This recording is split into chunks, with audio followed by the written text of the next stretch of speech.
Good evening and welcome to our board meeting. So wonderful to be here in High Point and see so many of our friends, family, and High Point neighbors. I'd like to turn to board member Chrissy Pratt to open up our meeting. Would you please stand for the Pledge of Allegiance? I pledge allegiance to the flag of the United States of America and to the republic which stands one nation under God, indivisible, with liberty and justice for all. And would you remain standing for a brief moment of silence?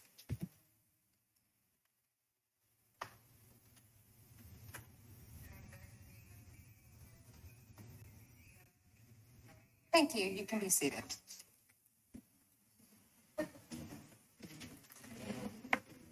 Thank you. We will begin tonight's meeting by remembering 3 students who passed away earlier this school year.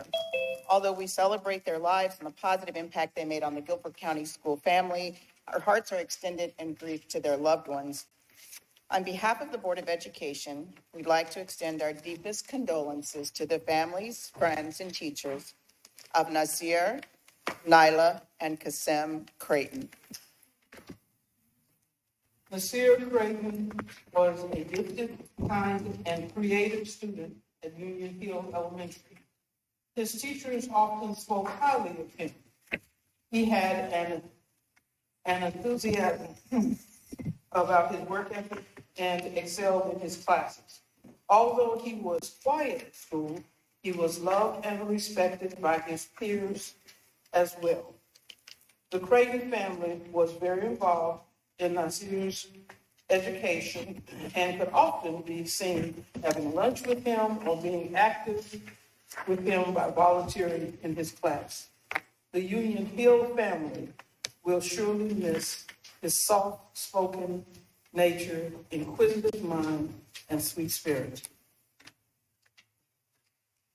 Nyla Creighton was the type of student who showed leadership, compassion, humor, and creativity. Nyla's smile was infectious. She had a knack for making others laugh. She brought great energy to her classes and was always respectful to her teachers. There was decidedly more joy in Ragsdale High when Nyla was present. Her teachers say they will miss her specifically for her tenacity, her confidence, and her beautiful smile. Kasim Creighton was a quiet student who made a big impact. He had a kind personality. He made friends easily and was willing to help other students with their assignments. Kasim was a talented artist, and he was always seen sketching something. He was also working on a clothing line, and he was driven to become an entrepreneur. He was taking honors courses, and he had even taken a leap and enrolled in an AP class. Nyla and Kasim were excellent students. And more than that, they were always so kind, so helpful to others, and they will be greatly missed by the Ragsdale family. Although we were only privileged to know these students for a brief amount of time, in their own ways, they helped to create heartwarming memories that will be cherished forever. To honor these students, please join me in a moment of silence.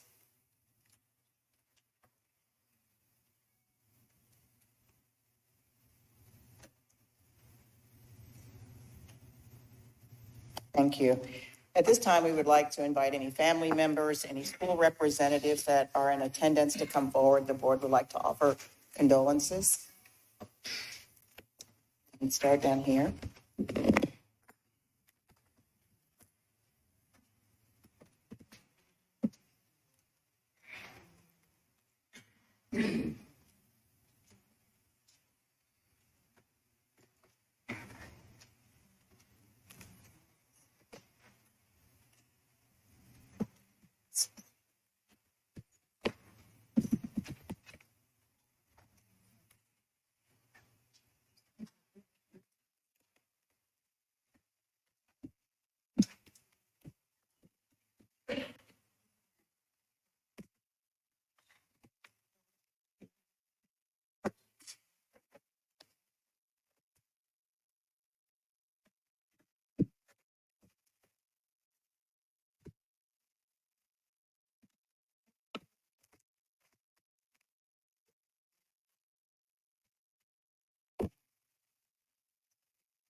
Give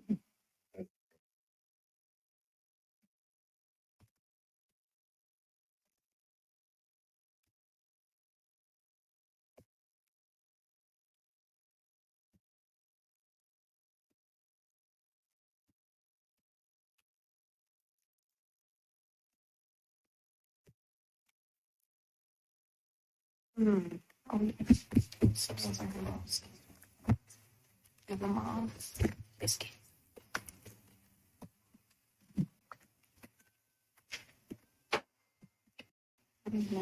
Condolences to you, Doña.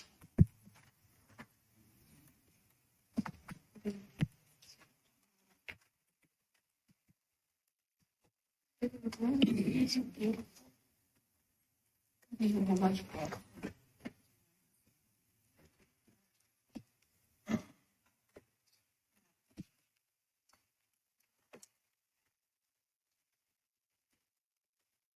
Thank you, sir.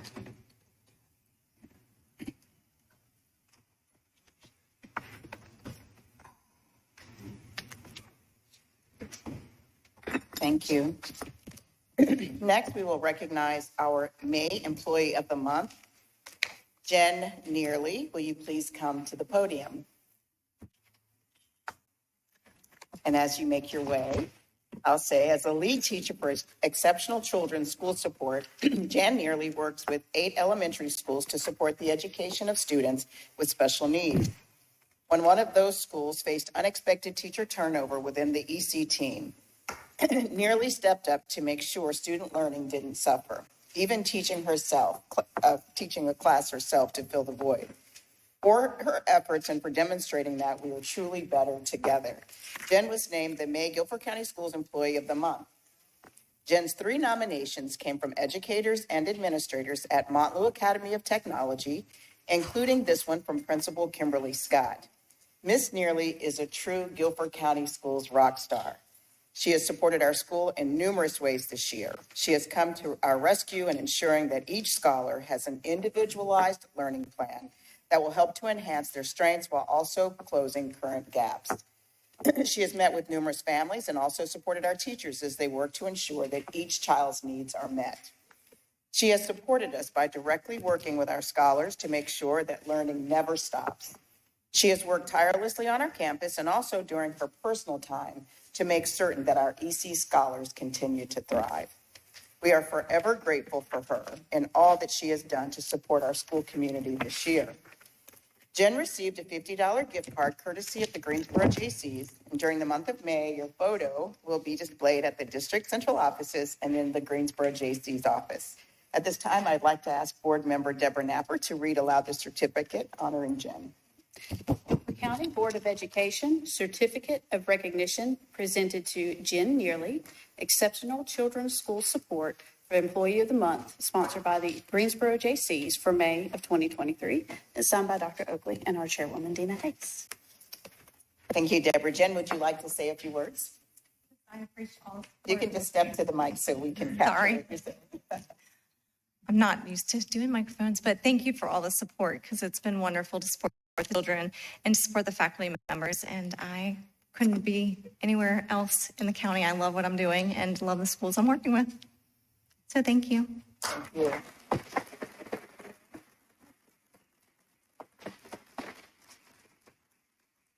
At this time, the board would like to congratulate you and to also shake the hands of any family, friends, or school representatives that are here as well.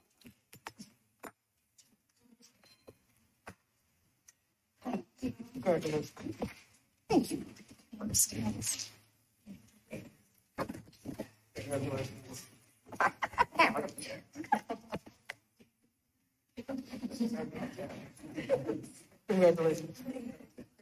Congratulations. Congratulations.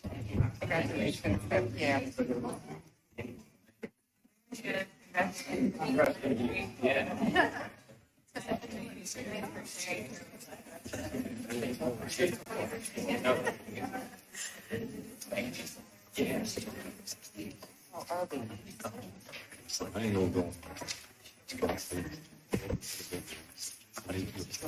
All right. Next, we will recognize our Volunteer of the Month for May. Would Miss Dora Slack please come to the podium at this time? Ms. Slack works with small groups of second grade students every day. She assists students in completing activities that help bring them closer to reaching their reading goals and works with their teacher to create data-driven classroom experiences. The students Ms. Slack has worked with were all well below grade level in reading. Her countless hours of modeling fluent reading and working on strategies that help build accuracy and comprehension have truly benefited those students. The students can now read approximately 200 sight words and grade level text. Ms. Slack enjoys eating lunch with her students, walking on the playground, and assisting them in other social aspects. She inquires about their well-being and celebrates their successes. The class worries when they do not see Ms. Slack in the building and always anticipate her return. She is a rare find, and we are all blessed to have her at Johnson Street, says Lisa Weisgarber, Assistant Principal for Johnson Street Global Studies, who nominated Dora. It is a pleasure to recognize you, Ms. Slack, as the May 2023 Guilford County Schools Volunteer of the Month. As Volunteer of the Month, you were surprised with a $50 gift card courtesy of Rice Toyota. And during the month of May, your photo will be on display at the District Central offices, Johnson Street Global Studies, and Rice Toyota. At this time, I'd like to ask Board Member Chrissy Pratt to present Ms. Dora Slack with a certificate of recognition. Ms. Slack, thank you for all you're doing, working with some of our youngest kids and helping them with those very essential reading skills. Thank you for volunteering your time. Your certificate says, Guilford County Board of Education, Certificate of Recognition, presented to Dora Slack, Johnson Street Global Studies for Volunteer of the Month, May 2023, and it's signed by Dr. Oakley and our Chair, Dina Hayes. Congratulations.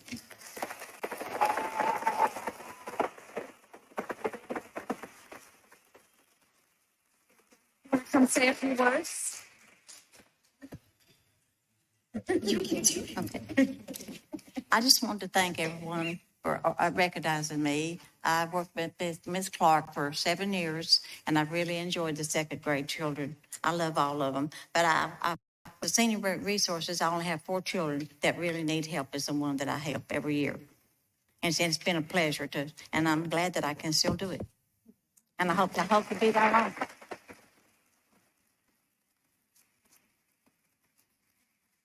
Ms. Slack, at this time, we would like to shake your hand and also greet any family members, school representatives that are here.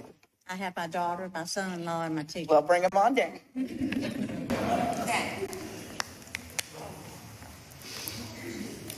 Thank you so much. Thank you so much for devoting your time to our kids. Thank you. Thank you. Congratulations. Thank you so much. Same to you. Thank you so much. Thank you. Thank you so much. Very much. Yeah, thank you for being here.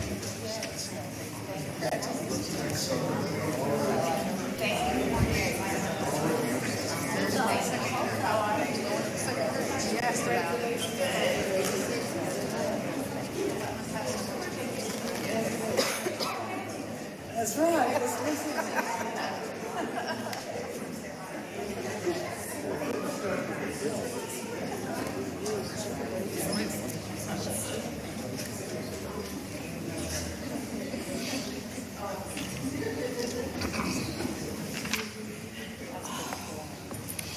Next, we will highlight our district's outstanding employees and declare May as Guilford County School Employee Appreciation Month.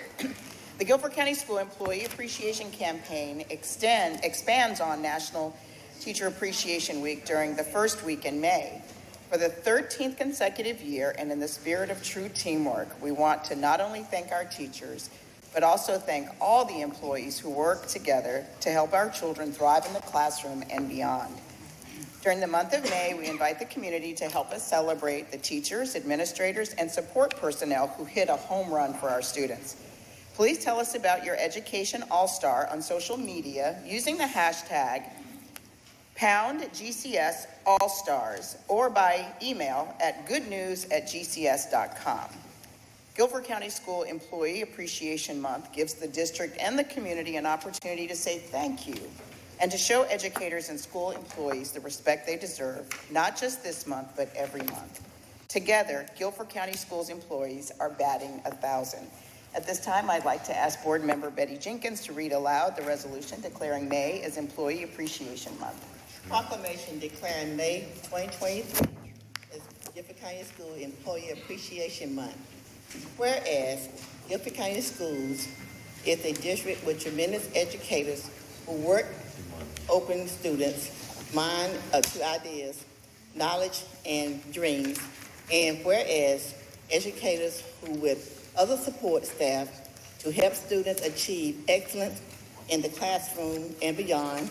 And whereas 3 dedicated employees, these dedicated employees, including teachers, bus drivers, counselors, social workers, principals, custodians, school nutrition staff, central office support staff, and more, work together to keep the district moving forward day to day, month to month, and each and every school year.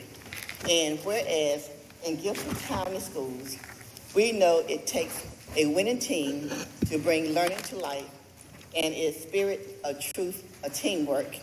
Guilford County Schools celebrates all employees and declares the entire month of May as Employee Appreciation Month. Now, therefore, the Guilford County Board of Education does hereby recognize May 2023 as Guilford County School Appreciation Month to show appreciation for all Guilford County School employees, signed on the 9th day of May 2023 by Board Member Chair Dina Hayes and Superintendent Whitney Oakley. Thank you. We are now at public comments. We'd like to remind our speakers tonight that you have 3 minutes to make your comments. I believe the amber light comes on here as well when you have 15 seconds left, and whether the red light or a buzzer comes on, your time is up. If anyone says anything that you support, please demonstrate your support of that by doing this so that the speaker can continue uninterrupted. First on deck is our first speaker is Vice Chair of the Guilford County Board of Commissioners, Carlvina Foster, followed by Allison Baumgardner. Thank you and welcome.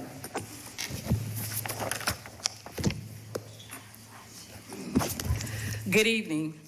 I am Carlvina Foster, and I live at 818 Runyon Drive in High Point, North Carolina.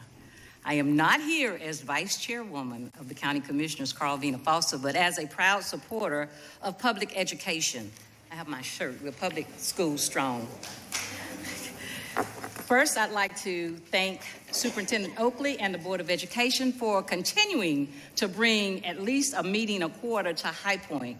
It's very important that High Point people have the opportunity to attend these meetings, so thank you for that.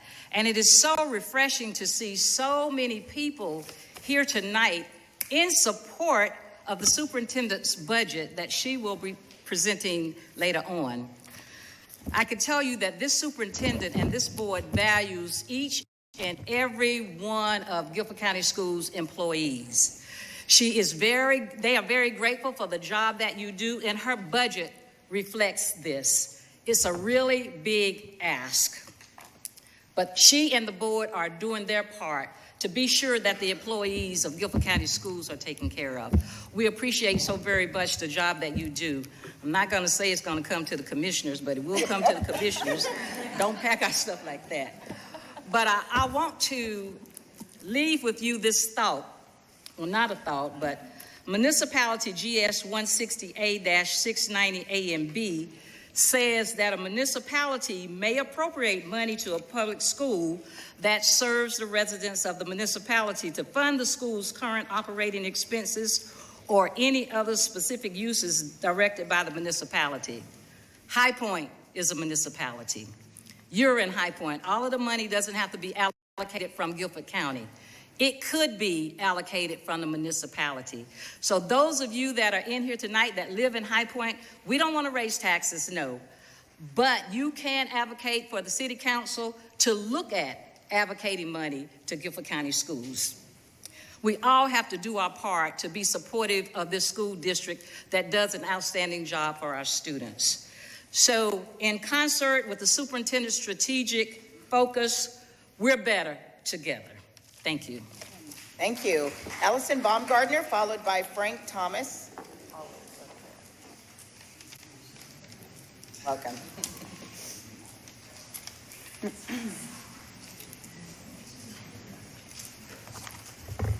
Hello. Hello. My name is Allison Baumgartner from 312 Murray Street in Greensboro. I don't have my shirt, but I'm also here with School Strong. Very excited. Thank you to the school board members for your service and commitment to safe schools and places of belonging for our children and our school communities. I fully support our teachers, our administrators, our children and families to teach and to learn about our history, to learn about and celebrate our differences across race, ethnicity, gender identity, language, sexual orientation, religion, and everything that makes us who we are. To get to true belonging, we need to continue to be intentional and strategic with fund allocation, with budgets, so that staff, children, families, communities have what they need to thrive. This includes pay equity across professions. We need to understand the root causes of disparities and can no longer look away or delay. The time to act is now. We can get to equality, but first we need equity. Otherwise, the playing field will always be unjust and unfair. We need to work together and support leaders who help us toward these goals. So thank you again to our school board members and to all school leaders, including our children and families, for your leadership during these hard times. We need our collective and continued support of a strong and robust public education system that is environmentally sustainable. We all breathe the same air. What affects one school, one community, affects us all, albeit in very different ways given structures that have been inequitable for quite a while. Please stay the course in your decision-making. Creating schools of belonging where everyone thrives makes us all stronger. Thank you for listening. Thank you.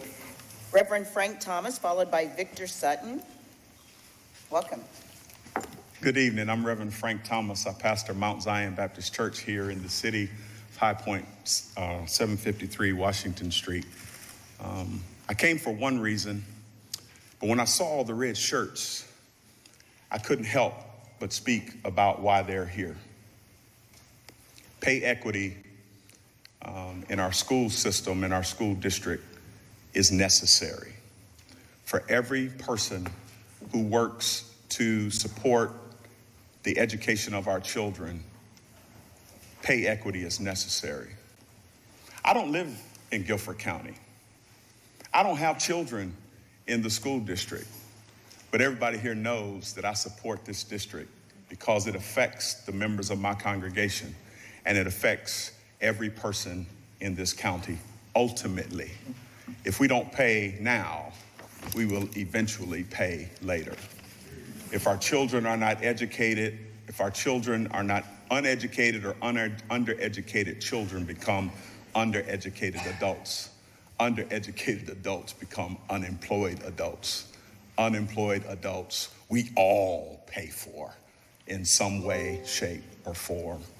So pay equity is important, and I will enforce and encourage all of you with signs and shirts, show up at the county commissioner meeting when this budget comes up, because they are the ones who ultimately make the decision, not our school district. But why I'm here today is, I got time. But why I came today is to encourage the school board and encourage the district to stay the course. We have a facility master plan. I helped lead 2 successful bond campaigns, and now it's time to continue that work. Folks in Colfax don't want a school in their neighborhood. We've heard those kinds of words and that rhetoric before. Oh yes, I support a new school, just not in my neighborhood. So I want to encourage you, stay the course and make sure that what we're doing is for the good of all children. And overcrowded schools is just not good. We can fix roads, we can increase traffic patterns. We can do whatever is needed to support a new school. Stay the course. The Bible says, be not weary in well-doing, for you will reap if you faint not. Thank you. Victor Sutton, followed by Amy Purcell. Victor Sutton, followed by Amy Purcell. Amy Purcell, followed by Nadia Nicholson.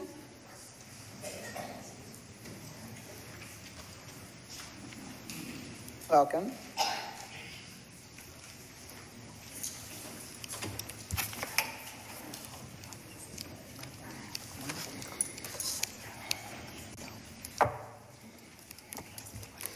Amy Purcell, Colfax.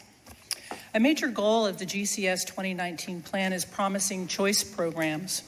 The bond approval was based on this goal, realized in part by a new Colfax Southwest K-8 school with a regional magnet STEM hub.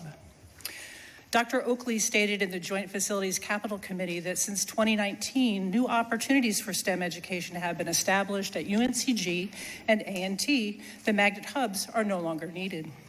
Do you think that an elementary parent looking for STEM choice opportunities will be satisfied with a field trip to a university? Will this less than option keep them from choosing one of the many charter and private schools in the area?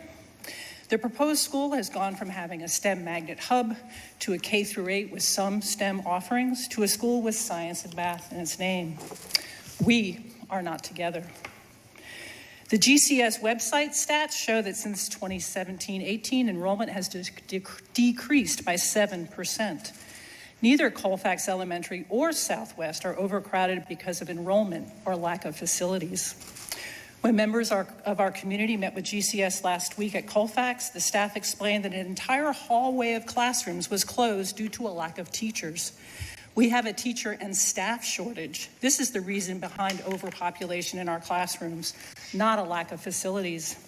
If you want to attract students, build the magnet hub, attach it to a new middle school, be inspirational.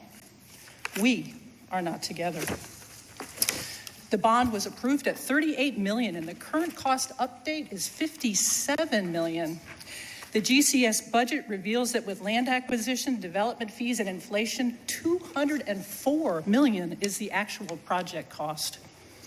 We are not together.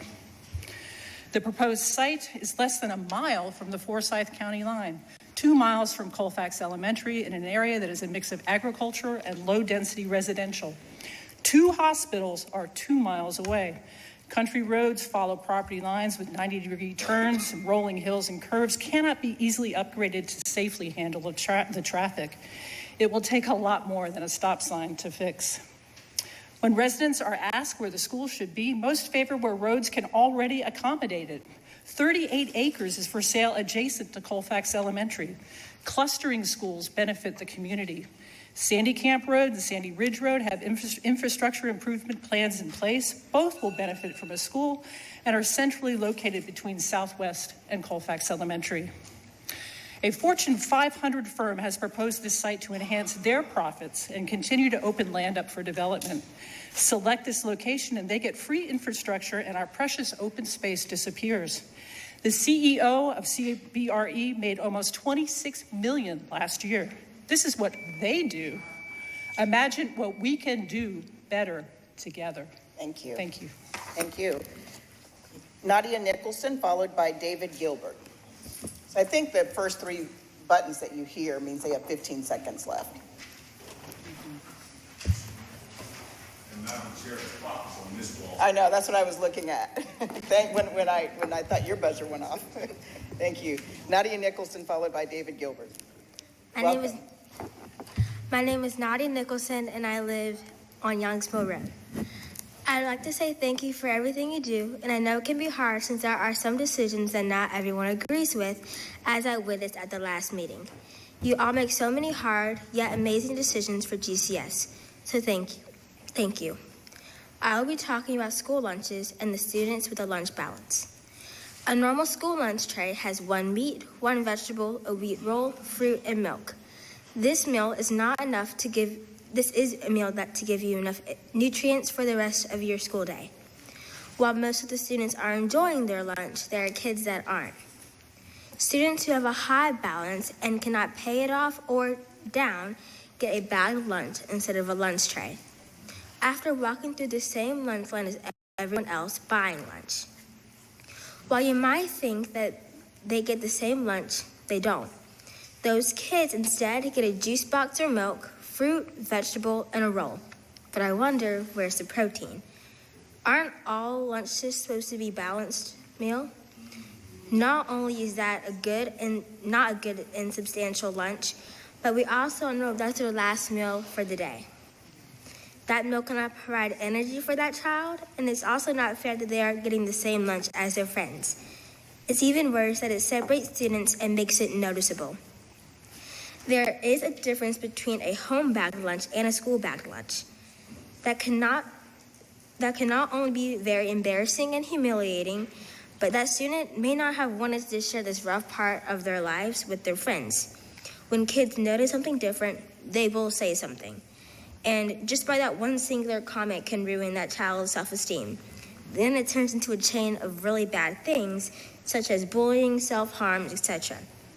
Why are kids treated like this? Because of their financial state. I want to see change and fair treatment. My parents always give me some extra snacks, so if I see anyone in my class that does not have a lot, I can give it to them, making sure they don't have that allergy. My grandma always says a well-balanced meal gives you brain power. So these kids need a daily balanced meal, yet they're not always getting that. We are doing our part. What can you guys do? Together, we can stop this. Thank you for letting me speak at this meeting. I hope you have a great day. Thank you.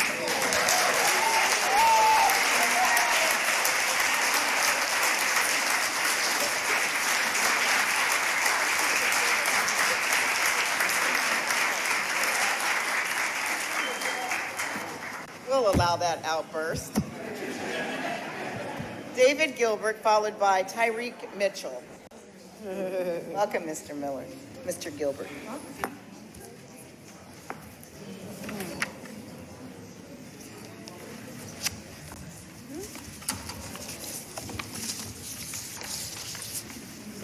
Do you want to follow that?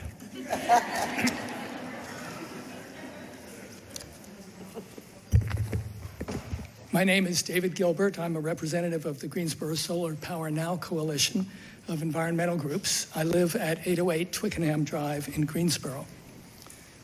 Members of my group have been greeting you at these monthly meetings for the past 16 months, in fact, with our Green Schools Now campaign, urging you to adopt a policy to transition to 100% renewable clean energy by 2050.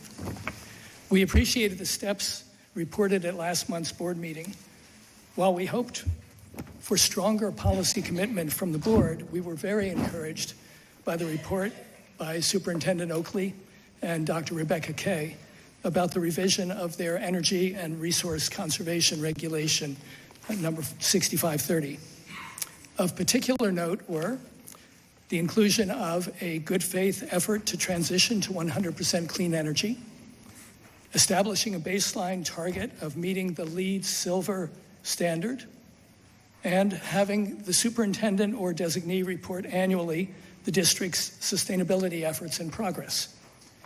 We urge board members to support Dr. Oakley in implementing these regulations, and we urge Dr. Oakley to make one addition to the regulations.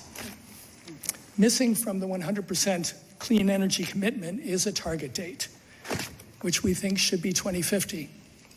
Without the target and an implementation plan to reach that target, you have a commitment, but no meaningful way of measuring the pace of progress. And since better together is the district's guiding philosophy, let me assure you that you will not be alone in making a 2050 commitment. 3 years ago, the city of Greensboro adopted a 100% renewable energy policy with an ambitious target date of 2040. Now they have a detailed implementation plan in place to guide and track their progress. Forsyth County Schools recently announced their commitment to a target date. And in Durham, the city, county, and schools together have jointly issued their commitment to a 2050 target. Having attended Dr. Oakley's presentation of the district's strategic direction last week, I know that you have many priorities to attend to in order to meet your goals for salaries, for personnel, for programs, in addition to facilities. But please note, attractive, well-designed school facilities contribute to an attractive compensation package. And schools that clearly demonstrate attention to energy efficiency and use of renewable resources serve as models for students and their parents. The school building itself becomes a teacher, helping prepare students for work in the global economy of the future, which is Dr. Oakley's strategic area number 4. So please, Dr. Oakley, be willing to take that next step and commit to 2050 and develop an implementation plan to realize that commitment. And board members, please support Dr. Oakley in this commitment. Thank you very much. Thank you, Mr. Gilbert. Tyree Mitchell, followed by Ann Beatty.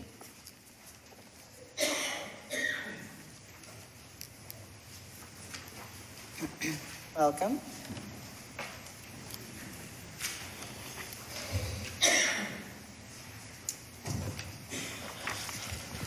Good afternoon, good evening.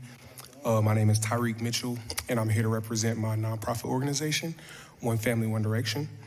And we are a service-based organization that takes pride supporting families and individuals in the Guilford County area. And we provide hot meals, water, downtown Greensboro. At the end of the summer, we provide school supplies and backpacks for students in the Burlington and Greensboro areas. So with that being said, we still want to do something for the community. We would like to get involved in the Guilford County community schools. We understand that students have suffered educational and developmental setbacks from the pandemic. So I just wanted to start an after-school program. So I completed my studies in kinesiology and community youth sport development and was a part of the Youth Leadership Corps and project effort at UNC Greensboro. So we want to get more students involved. These programs have provided great learning and social benefits for our high school and elementary school students. And for decades, Dr. Martinick has been an integral part of the educational system here in Guilford County. So I have a proposal, and I would like to increase our student involvement and help close the educational and developmental gap for our youth by creating this after-school program. This program will be a derivative of the programs that I mentioned at UNC Greensboro.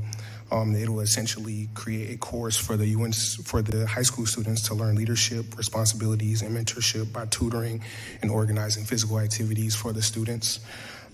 This will help with their educational and behavioral and social skills, which all the students would be beneficial of. This program will require students to take this course during the school day, as our elementary school students are dismissed from school earlier in the day. I'm asking the school board to consider approving this course for our high school students to be involved in this program. And of course, there are some drawbacks that we have considered, including transportation costs, volunteers, paid employees, and potential student manipulations of the course, of course. These are all were considered when we're seeking approval. However, I'm in the process of seeking a grant that will provide funds for transportation, chaperones to escort students to programs to ensure that students are safely escorted there and that they are participating. While there are other obstacles that we would like to overcome, I would like to just start something that could lead to something great in the future for our students and their development. I would like to connect with one of the school board members, hopefully through email or through face-to-face, be able to talk with them about this program, just so that our students can increase their educational development. Thank you. Thank you, Mr. Mitchell. You can find our contact information on our website as well. Okay, and we'll have a staff person here that can talk to you. Ann Beatty, followed by Julie Eschweiler. I hope I'm saying your name correct. Welcome. Hello, my name is Ann Beatty of 213 Kensington Road, Greensboro. I'm an English teacher in GCS at the Early College of Guilford, and I'm greatly concerned by the recently proposed bills in the state legislature, like HB 187 and SB 49. Given the ominous conversations and attempts to restrict teaching in our state, many teachers these days feel alarm and despair. So I've come here tonight to thank the board members for your recent actions to stand against bigotry and racial prejudice and to stand for equity, inclusion, and a more sustainable future for all of our children. It's so encouraging to see our local board making good decisions and taking steps to preserve our county's autonomy in the face of actions taken by the NC General Assembly. My 10th graders, who are my main source of hope, took their AP exam this morning. Our final unit was on education, and we read Amanda Ripley's book, The Smartest Kids in the World, in which she reports on the American education system and how it compares to Finland, South Korea, and Poland. Before we read it, I asked students to agree or disagree with two statements. The first was, I have gotten a good education in the American public system. A majority agreed with that, which is not surprising. My students are, for the most part, the beneficiaries of a tracking system, most products of GCS's academically gifted programs, though they would be quick to tell you the problems they see with that system. The second statement was all kids get a good education in the American public system. They unanimously disagreed with that. My students know the education they receive is not the same as what all 10th graders receive across the county, much less the country. Regardless of their varied political beliefs and backgrounds, they all wonder why there's so much inequality in America. They wonder why we can't put our political will and our dollars behind the belief that every child should go to a good school. They know equity is not a zero-sum game. Rather, we all benefit when racial and class gaps are closed. Shouldn't all students have strong teachers and engaging, challenging curriculum? They asked me. Shouldn't all students see their heritage and history reflected in their schools? My students want a curriculum that takes them as seriously as they take the problems of our world. And they want this for everyone. These are teenagers who grew up watching protests for racial justice and reading about Greta Thunberg striking to slow climate change. They don't want to be sheltered. They want to be informed. When the board passed the resolution to support equity and inclusion last month and voted unanimously to support a policy of commitment to sustainability, it showed my students that adults are taking their concerns about our world seriously. It makes us good role models. And perhaps most importantly, it shows the people who learn and teach in this district that we can all work together toward a more equitable, just, and secure future. So thank you. Thank you. Julie Eschweiler, followed by Maria Adams. Good evening. I'm Julie Eschweiler of Colfax. I'm a product of Guilford County Schools. My parents both retired after 30 years of service to Guilford County Schools, and my sister worked for Guilford County Schools, so you know that I am probably pro-education.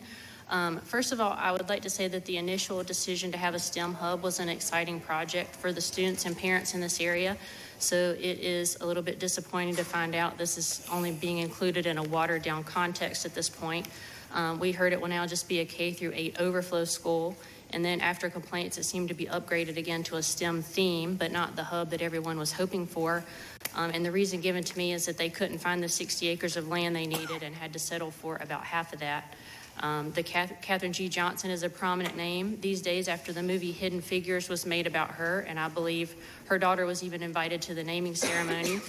So I have to say that the irony of a mathematical genius who deserved more but was treated as less than, now being honored with a watered-down school half the size and scope that was sold to taxpayers, I think is sad. I am one of the neighbors that is most directly affected by the proposed location, which probably, like your own residential neighborhood, is not currently zoned for a school and shouldn't be. Katherine G. Johnson is not the only hidden figure in this scenario. We do have neighbors who don't have the ability to speak up for themselves and are facing hardships because of this project. We've heard some silly statements such as, well, some people just don't like change, but there are some unseen impacts that you aren't considering. For example, we have one elderly gentleman who lives right across the street from the proposed school site. He's been there for many years, and he's set up his life there in a rural area, never anticipating things are going to change. His daughter lives in the house next to him, so she can be there as he ages. He has very little in the way of a front yard and a fence that goes right up to the road where he keeps his 4 horses, which he loves dearly. So now suddenly he is faced with having 700 or 800 cars and buses outside of his house twice a day with the traffic noise, horns honking, and all that comes along with that, spooking the horses, ball games going on. So I would like to give you a chance to help him choose. Here are his options. 1, he can allow his animals to be spooked and terrorized on a daily basis. 2, he can board those horses at $700 per horse per month, which at the going rate, so that's about $2,800 extra a month. Or he could move away from his daughter, which seems like a bad idea to me, considering he just had a heart attack from the anxiety he felt after my husband told him about this school. This would also put him in debt as a retired man and is more difficult than ever with the increasing interest rates. So all of us have our own dilemmas and stories of how this would affect us, and basically all we've seen so far from anyone involved in forcing this on our neighborhood is pretending that we're invisible or making up stories about why we don't want the school in our neighborhood. You know how the saying goes, a person sucks the oxygen out of a room. What do you think a 34-acre school site would do to your neighborhood? It's the size of the Walmart Sam's Club Supercenter on Wendover. Thank you. Thank you. Maria Adams, followed by Richard Thames.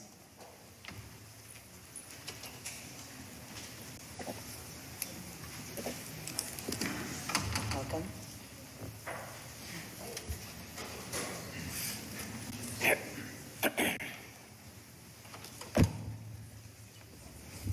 It's a long walk from that corner of the room.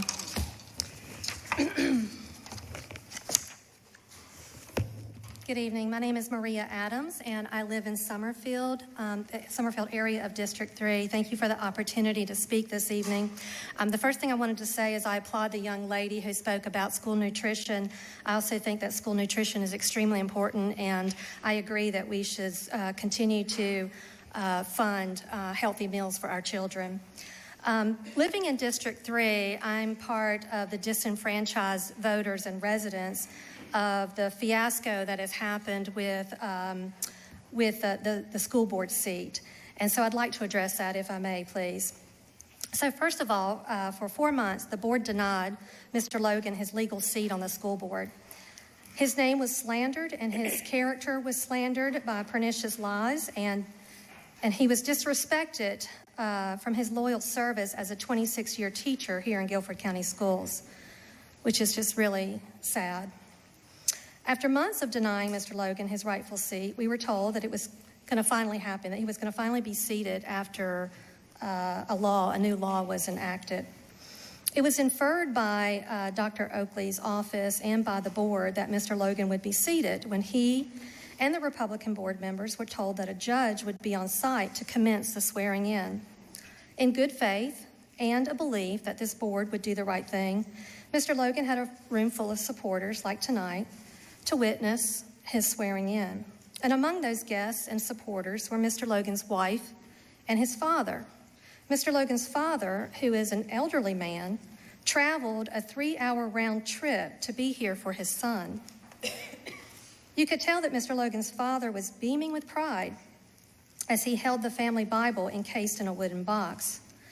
But instead of doing the right thing and following the law as it was intended, this school board concocted a plan to thwart the law, deny Mr. Logan his seat for a 5th time, and instead installed a man who ultimately betrayed Mr. Logan and the Republican Party.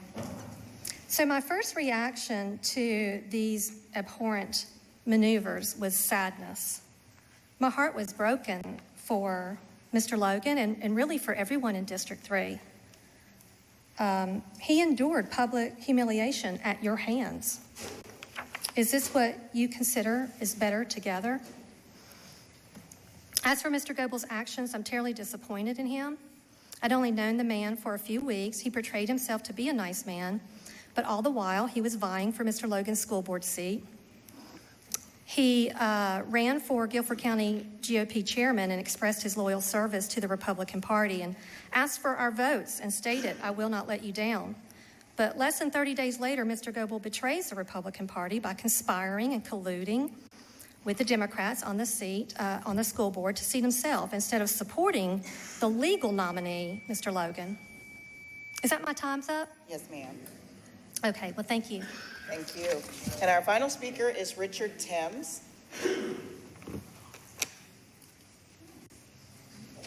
Welcome.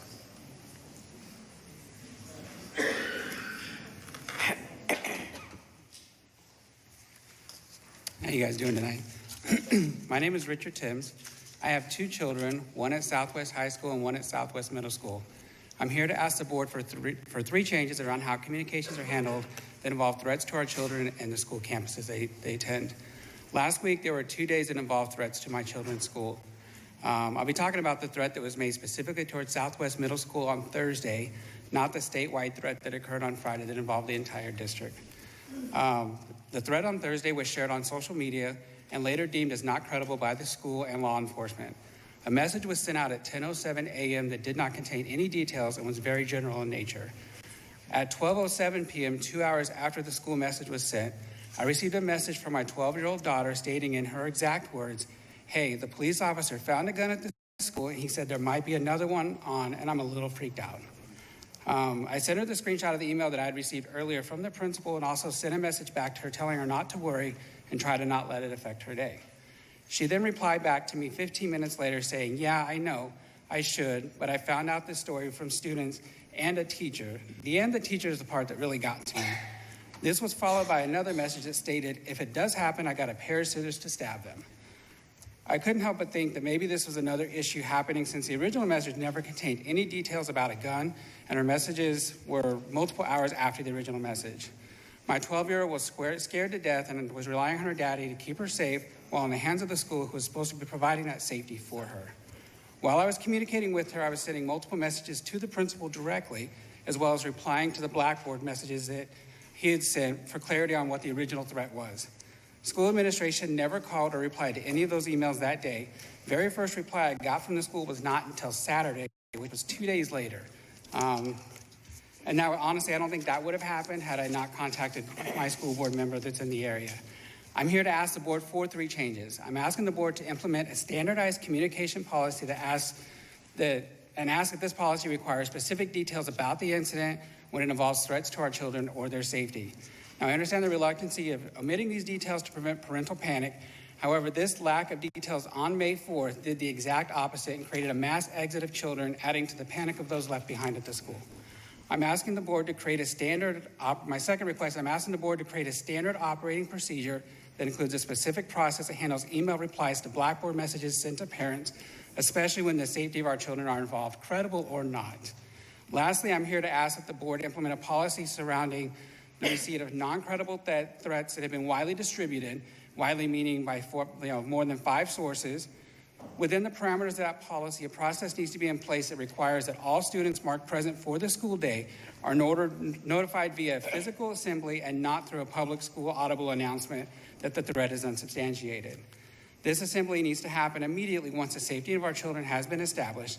This policy needs to have a provision in place for those students that are not physically present on campus and possibly attending a school event. Those that are not present need to be notified upon their return in the same physical manner. Thank you for your time today. Thank you, Mr. Timpson. A staff person is prepared to meet with you outside. And our third speaker, Victor Sutton, is here. Welcome.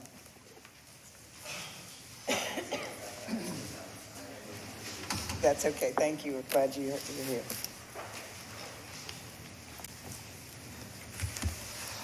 Good evening. My name is Victor Sutton. I'm a Reiki master. I dedicated the last 3 years of my life to holistic healing. I do natural remedies. I do light work. I've been guided to help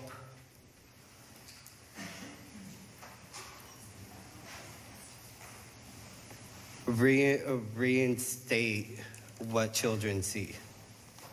Because as we grow up, we lose the sight that children have. They see sound, they taste colors.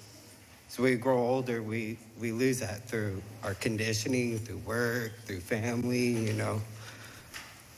I've been going to colleges and teaching Reiki to students to help ground them, to help relax them, to help be power within themselves. What I want to present to the board is if there's something that we can come up with to do that to our public system, instead of having something that isn't working, that hasn't been working, Let's try a different route. Let's try it with love, light, happiness, and joy. It's what meditation brings. And that's what we all forget. We get caught up in the rat race. You know, we don't want our children growing up like that. I mean, let's be honest, it's a hard life to live like that. You forget all the special moments, the happiness, and you live past that. You know, why don't we start in a way from, you know, when they're 8 years old, coming up? Just imagine one generation that's embodied in love, instead of fear, lack, anger. You know, look at the now generation. Look at how much anger for what has happened. You know, look at the fear that a lot of people live in. Why? You know, why? We just haven't been taught it. We've been redirected away from it. We're all connected to the universe, and that's something that our children know, and that we lack, and that we forget. Simply, we just forget it. You know, and as a child, I've been doing this with my own daughter, and she has changed tremendously. I started seeing her pick up negative habits from my ex and started teaching her meditation, about the chakras and everything else. She's changed. Thank you, I Mr. just want to see what we could do. Thank you very much. This concludes our public comment portion of the meeting. We are now at approval of the agenda. Is there a motion? Move to approve. Is there a second? Second. All those in favor say aye. Aye. Any opposed? And Board Member Goebel is on the phone, which is, Aye. okay. We are now at the consent agenda. Dr. Oakley? We have asked that, Board Member Napper asked that item C be removed, but I hadn't covered that, so I'll turn that to you. Okay. Good evening, Madam Chair and members of the board. This evening's consent agenda includes the following items. A, approval of the April 2023 meeting minutes. B, the personnel report. C, licensed contract renewals and non-renewals. D, administrative contract renewals. E, 22-23 budget amendments and transfers report. F, elementary math professional learning contract. G, middle school language arts professional learning contract. H, INVO contract for mental health services amendment. And I, Every Student Succeeds Act alternative accountability model. That concludes this evening's consent agenda for your consideration. Move the consent agenda. Second. Minus, item C. So items A through I, except item C. All right, Kim? Yes. Deborah? Yes. Betty? Yes. Alan? Yes. Linda? Yes. Chrissy? Yes. Diane? Yes. Phil? Yes. And Dina, yes. So items A, B, D, E, F, G, H, and I pass unanimously. And we'll now turn to Board Member Napper for our discussion of item C, license contract renewals and non-renewals. Yeah, this actually should be, I'm sorry, it should be the budget amendments and transfers. I'm sorry. So Did I press the wrong one? C and D were added to the agenda for contract renewals, so E is the item that you wanted to. Oh, I apologize. Budget amendments. Okay. I must have an old copy. I apologize. So it would be item B, but we just voted on that, so. Well, we can bring it up. The only thing I wanted to ask about was in the budget amendments and transfers report on page 5, we have $134,000 to move to career and technical education program improvement. Can we get an idea which CT area this is going to? We've got a lot now. CTE funding comes in multiple installments. This particular one is towards CTE equipment. It could go towards things such as building out labs. We recently had many students enroll in carpentry, for example, at High Point Central. And so outfitting CTE with equipment is what these funds are identified for. They just come in many installments, so we see them on budget amendments throughout the year. So this one is looking at the carpentry labs. That I just wanted a clearer definition on that one. Because I'm going to start pushing here soon for more medical CTE stuff. So carpentry is good though. Back to our trade skills. I love it. Thank you. Okay, so that doesn't Board change your members, vote. just for clarity, because you may or may not have voted on C because it was removed. Yeah, we'll go back and vote on it. Yeah, that just, but you're not changing your vote on anything on E, right? Nope, everything's Okay. good. We can just put C through. That's fine. All right, is there a motion for item C? So moved. Second? Let's see. Kim? Yes. Deborah? Yes. Betty? Yes. Alan? Yes. Linda? Yes. Chrissy? Yes. Diane? Bill? Yes. Dina, yes, so that passes unanimously as well.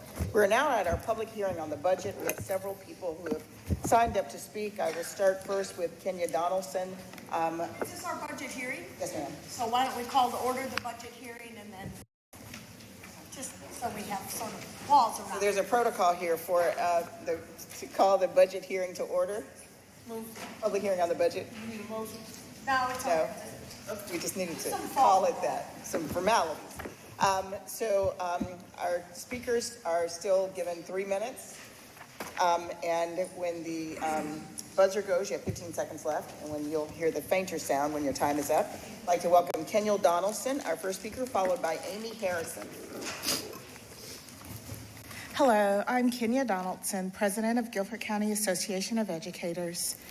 3 years ago, this board committed to investing in the Educator Supplement with a 5-year plan.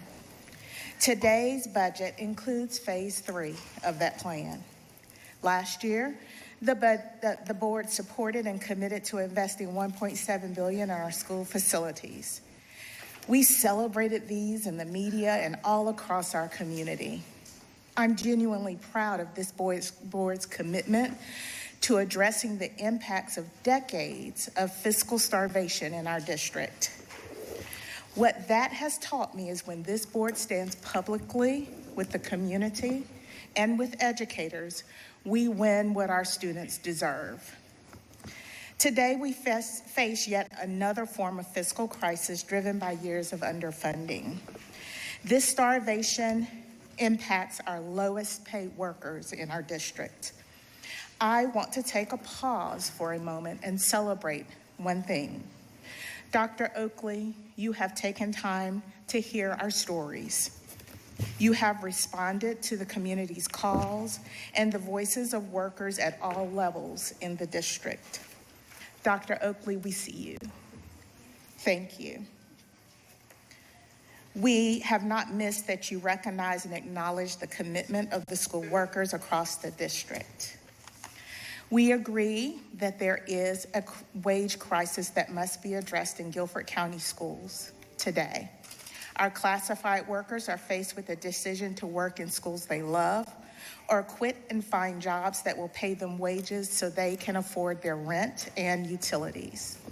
Let's stop this cycle now by voting to ensure the classified wage investments remain in the budget and are fully supported. In addition to supporting this budget proposal tonight, we ask you to advocate for the budget aggressively with our county commissioners. We know they are the funding body. We need to push back on the narrative that property tax must increase to pay our workers. We all know the multitude of ways our county increases revenues that do not impact property taxes. Ask them to prioritize workers over pet projects. Ask them to prioritize people, workers, and our citizens over shiny new cars and material things. We must show up in unity on June 1st to support this budget. Telling school workers to wait yet another decade to be paid reasonable wages is not good for Guilford County or for our schools or for our students. We need our board members standing publicly in support of the budget. We need you to be a voice with us for our classified workers, because we know an investment in school workers is an investment in school children. Stop this wage crisis now. Thank you. Thank you. Amy Harrison. Remember to do this so we can continue the hearing, okay? And the person can hear their name. Amy Harrison, followed by Monica White. Welcome. Hi, my name's Amy Harrison. My address is 7385 Wood Springs Drive in Whitsett. I live and work in District 4. I'm a proud special education teacher at Reedy Fork Elementary and am in my 23rd year of service to the state of North Carolina. I'm here tonight to ask each of you to vote for Dr. Oakley's proposed budget that allows our classified staff, our teacher assistants, custodians, cafeteria staff, bus drivers, data managers, treasurers, interpreters, and maintenance workers, just to name a few, to make a career out of working for Guilford County Schools. Right now, our classified staff have to work for around 15 years to receive a pay raise. Yes, you heard me right, 15 years. Right now, some lead custodians and cafeteria managers make the same amount as those they supervise. Dr. Oakley's budget would create a schedule that allows for competitive pay and a differential in pay for supervisors. Dr. Oakley's budget also includes the third year of an increase to certified staff supplement. I started teaching in Alamance County in 2000 at the elementary school I went to. I had no plans to leave. I love my coworkers. I love my students. One night in 2006, I received a phone call from a principal that I really looked up to and wanted to work with. She was offered a job in Guilford as the new principal of Reedy Fork and needed a wonderful special education teacher. She told me about the increase in pay that I would get and that would be able to open a brand new school. I applied for the job and the rest is history. I've been at Reedy Fork since we opened in 2007. I came for the increase in pay and to work with my elementary school PE teacher as my principal. I stay with Guilford and at Reedy Fork because of my coworkers, my students, and my union family. I know we probably aren't all going to get an increase in our salaries at the state level, especially veteran teachers like me. Having the supplemental increase over the past 3 years has been a godsend. My rent went up in 2019. The increase in my net pay from the local supplement was exactly the amount of my rent increase. Continuing to fund the 5-year plan to increase our local supplement is also a recruitment tool. Potential educators see that we have a plan, and the surrounding school systems do not. With the uncertainty of raises, especially for veteran educators, having this plan that has been followed will help attract and retain the best and brightest. I want Guilford County Schools to be a great place to work, learn, and grow. Passing this budget will help us reach these goals. I ask you to vote yes. Thank you for your time tonight and your service to the staff, students, and community of Guilford County. Thank you. Monica White, followed by Steve Pruitt. Welcome. Hi, my name is Monica White. I live at 3924 Martin Avenue in Greensboro. I work with GCS as well, and I would like to explain and share some things on my heart. Good evening, Dr. Oakley and members of the board. Thank you for your diligent work on the budget. Our district is functioning on a skeleton crew in many areas.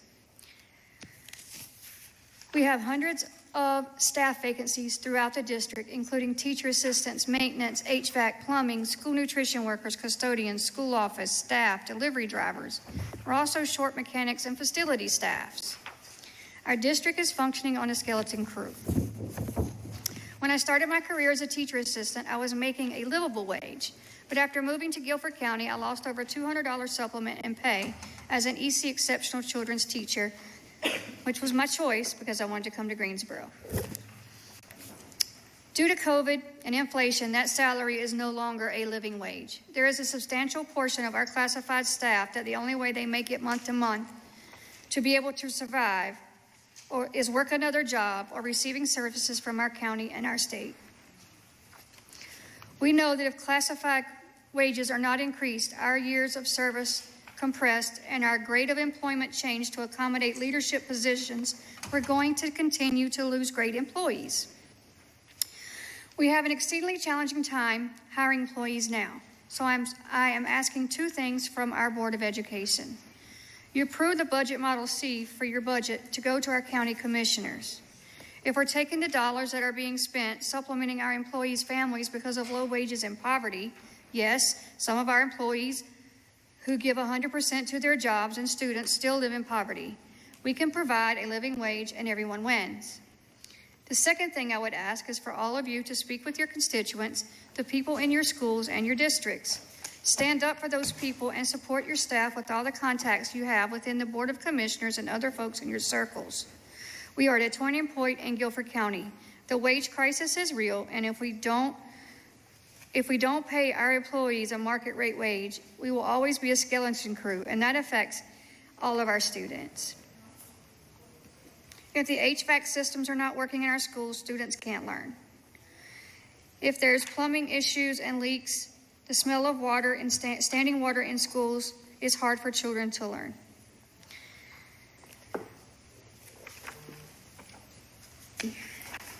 I've been in some schools where water just stands and we actually shut off our whole stairwell the students were not able to use because of plumbing. And we don't have enough employees to cover this whole entire county between High Point and Greensboro. I'm asking you that you stand up and support your staff at the school district so that our students in Guilford County get the free and appropriate education they deserve. With all the big businesses coming to Greensboro, we must be able to educate our children. Thank you. Steve Pruitt, followed by Ahmad Hamid. Welcome. Good evening, board. My name is Steve Pruitt. I work in the maintenance department of Guilford County Schools. I've been employed for 10 years now. And I'm coming to y'all tonight about our wages. I'm really hoping y'all pass this budget for us. We need this budget bad. I'm tired of seeing good guys, good workers come to work for all this time. They leave, go make better pay. I see all the time, all departments. We're shorthanded right now because of the pay. You know, I've been there 10 years and I see it. It took us a couple years. It took us 2 years to fight for $15 an hour. We got it. We went to county commissioners and we fought with y'all. You know, and the thing that I'm coming for is I like working. I like my job. I like working like we're doing. But it's just like, you know, all you hear about is how the money, how the people, you know, a lot of guys work 2 jobs to pay the bills. They come in tired the next day. They shouldn't be like that, myself included. I mean, we come in the next day, some of us really tired of working the night before. You see it all the time. Guys work grounds. I can tell you several guys I know that works 2 jobs to pay the bills. I mean, you shouldn't be like that. But I hope this budget, and I commend Dr. Oakley for being board for us. She has really been board, and I like her 100% what she's doing, and she's proposed this budget for us. And I hope this budget passes because, I mean, it means a lot to me. It helped me out financially, other people too. You know, it's just, you know, and I really hope that y'all do this because it'd be a whole lot better for us in the long run. And you might see more good people, good workers come in and work for us because, you know, you got people, like I said, that come in, work 2 or 3 months. Hey, I can make more money somewhere else.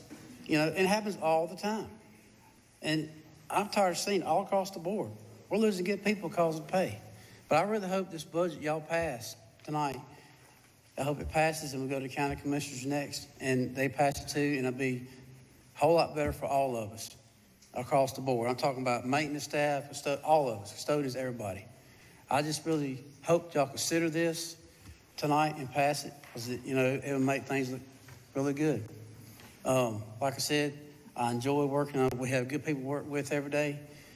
But like I said, I really hope y'all pass this budget. Thank you for your time tonight. Thank you, Commissioner Board. Thank you very much. Thank you. Ahmad Hamid, followed by, I don't know if this is supposed to be George. I think it's George. George, okay, sorry. Rubenstein, welcome. Good evening. Good evening. My name is Ahmed Hamid. I'm a school nutrition service assistant at Ferndale Middle right now. I'm from High Point, North Carolina. I'm speaking today from a unique position of a teacher and as a classified employee in the Guilford County school system. As a teacher, I learned the dedication and time it takes to be at the top level of this profession. It often doesn't correlate in the amount you're paid. As a parent provider for my family, I had to make the hard choice to leave teaching and my students as I returned to the restaurant industry. COVID was a blessing and a curse as it woke us up to the realization that time is precious and we have to value what is important to us. For me, it was the opportunity to spend more time with my daughter, who I had missed growing up due to the amount of hours required to manage a restaurant. I was able to work with my daughter and other students. This reminded me of my love for the education environment. So as I came back into the school system and working in the school nutrition, it was great to learn that the pay was increased and everything, but I was sad to learn that a lot of my coworkers who I've never been in the school nutrition part of the education system, but they were making the same amount as me, and they've been there 8, 10 years and things like that. And I'm one of the ones that I don't care if I've got 25, 30 years of experience. Somebody that's got experience in this field more than me should be getting more than me, because I'm learning from them. So looking at that, I was very, discouraged in the sense of that I'm asking people to teach me things and they're not getting any more benefit outside of me helping my team and everything else of helping me. So I'm here today to fight for them. Because, that's what we're here for, and the students.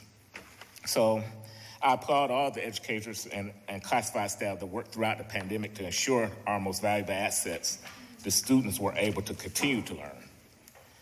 Now is the time to show everyone how important it is to take care of those who serve our valuable assets.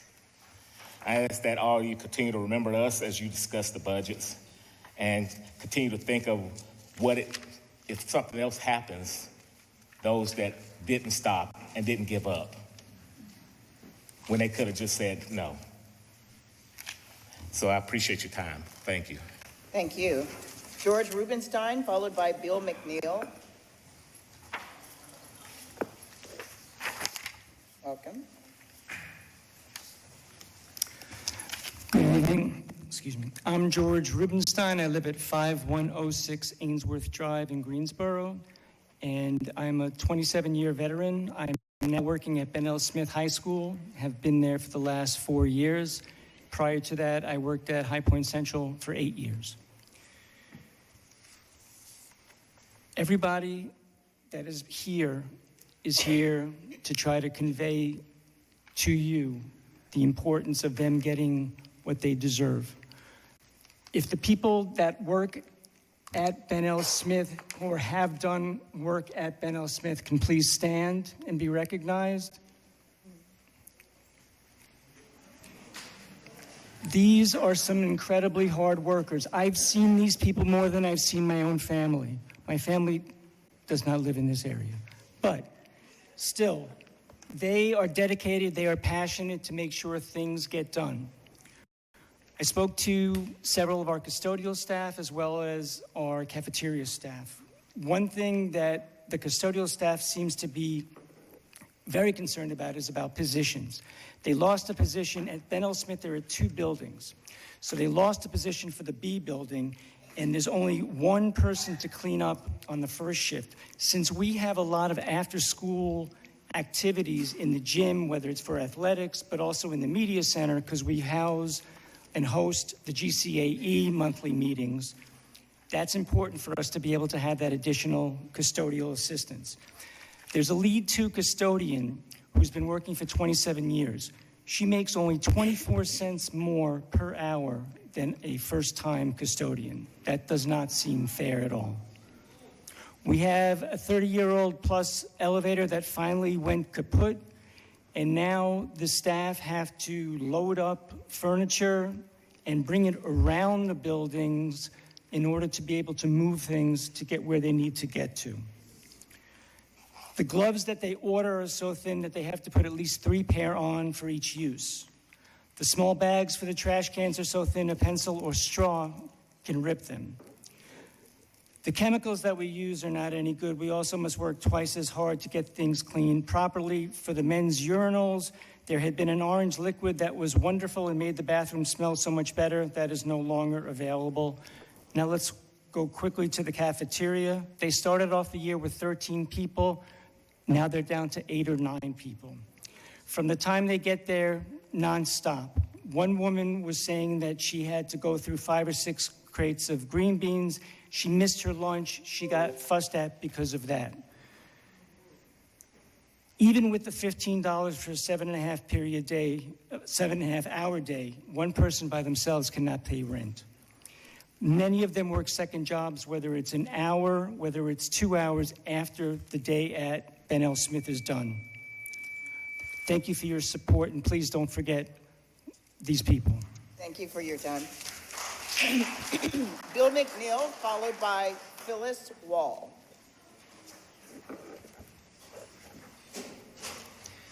Good evening. My name is Bill McNeil. I live at 1014 Gretchen Lane in Greensboro. I'm with the Solar Power Now Coalition, and I applaud you for adopting your Clean Green Schools Energy Plan. But tonight we stand here with our brothers and sisters in support of them, the teachers, the staff throughout the whole school system. We encourage you to adopt this budget. I believe in budgets, but budgets are where we live our priorities, where we both invest and then follow through on what we say we believe in. Your energy policy was a good start. We're looking forward to seeing how you include energy-related investments in this budget, next year's budget, the year after that. To advance these policies will require real money, and we stand ready with our brothers and sisters here to advocate with the county commissioners for clean and green schools. We believe that this is the way to achieve healthy and safe living and learning environments for our students. So thank you for considering my comments and for working for clean green schools and supporting your staff. Thank you.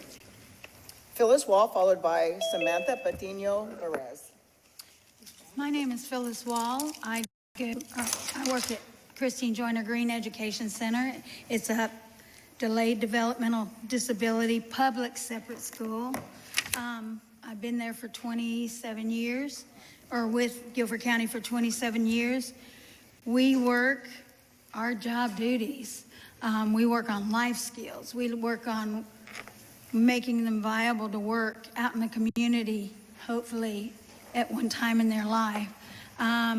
We do bathrooming, we do feeding, we do transitioning with the kids all day. We're with them all day. Sometimes we see them more than the teachers see them. We are able to teach the class if they're not there, or we do the class so that they can catch up on paperwork that they have. We work on communication because it's known that if our kids have some form of communication, their behaviors are lessened by that, especially the severe behaviors. So we learn PECS, which is Pictures Exchange Communication System. Our kids deal with pictures mostly for their communication. We also do LAMP, which is on an iPad for the more advanced children that can use more pictures and able to make bigger sentences and stuff like that. We learn sign language. We use everything we can to help them to have some form of communication so that they can communicate with us. We know our kids well. We know them so well because when we see that they're getting antsy and something might happen, we can redirect them to something else before they have a major blowout. We do, like I said, we transition with the kids all day. We're with them all day. All day. All day. Plus, we deal with behaviors very well, actually. We make $15 an hour. I started 25 years ago, and when they said we were getting $15 an hour, I make what the person just coming in makes. So, you know, that's an eye-opening thing. I love it. It's the hardest thing I've ever done, but it's the most rewarding. It just would be nice to be a little appreciated, and I work 3 jobs. I wait tables, I work for GCS, and I work with a child with disabilities. So it would be nice to have a little bit more so that I wouldn't have to work so hard. Thank you. Samantha Patino Perez, followed by Pamela Clapp. Welcome.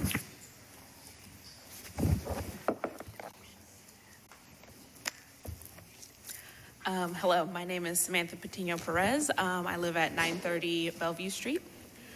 I am a high school math teacher in Guilford County, but I'm here to tell you about my mother, who has lived in Guilford County for over 25 years and worked, past tense, in Guilford County schools for 13 years.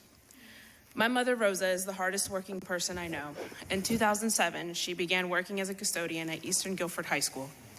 Working there, she quickly became an essential part of the Eastern community.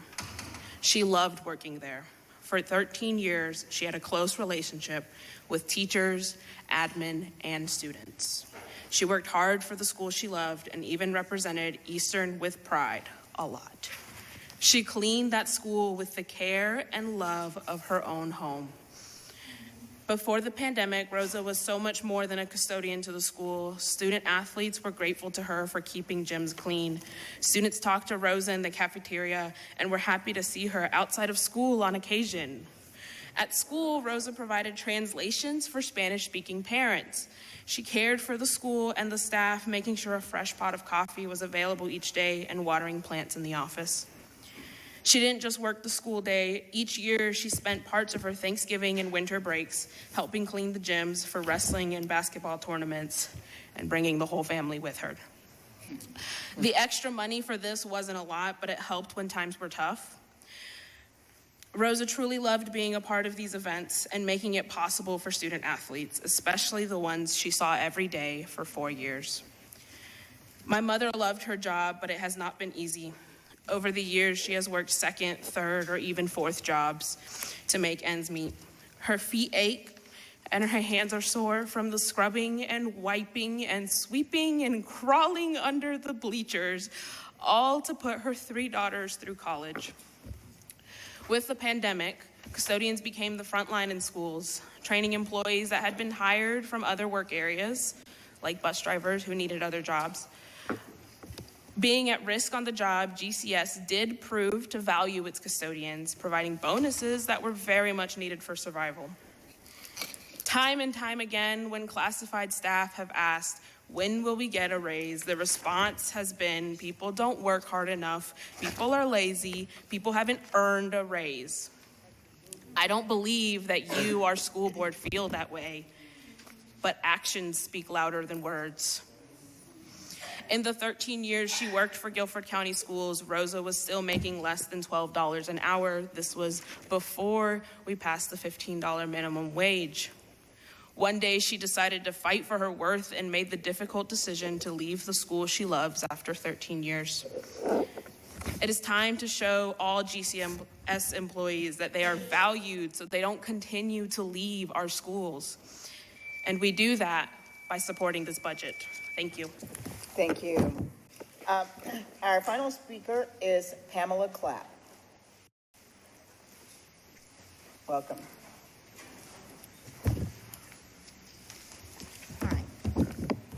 Good evening. Good evening. I am Pamela Clapp, and I am a classified employee of over 25 years.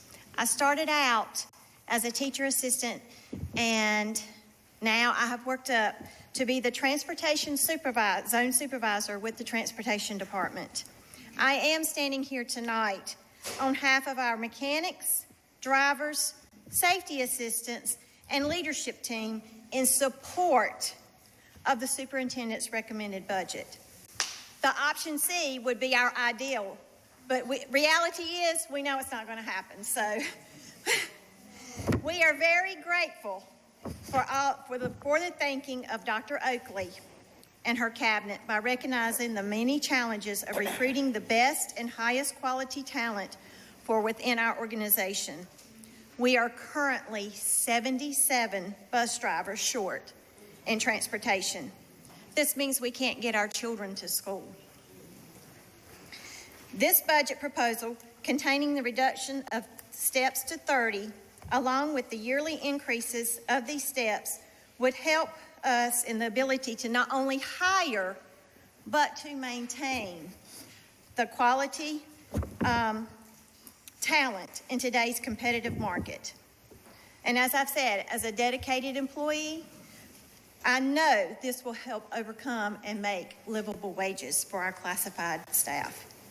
Dr. Oakley, we heard you at the Tanger when you said, we need your help to make Guilford County Schools the best place to learn, work, grow, because strong schools do make a strong community. We can do it together, and together we will be better. In closing, transportation does stand in full support of the recommended budget and hopes that the board continues to advocate along with the Board of County Commissioners for approval of this budget. Thank you. Thank you. And that concludes the public hearing on the budget. Jill, is there any additional language I need to use? No, that'll do. Close Very that? nice. All right. Madam Chair. Close the public hearing. Yeah, I think all I needed to do was just to say that concludes that.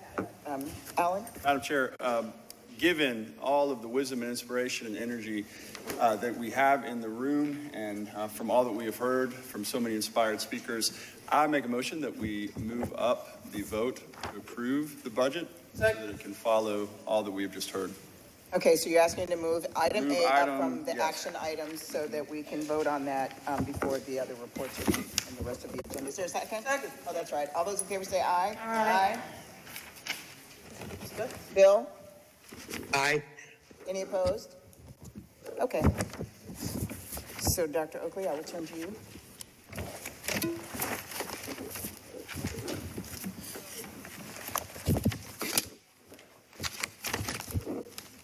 So the board considered the recommended budget at its last meeting. There was some discussion around models A, B, and C.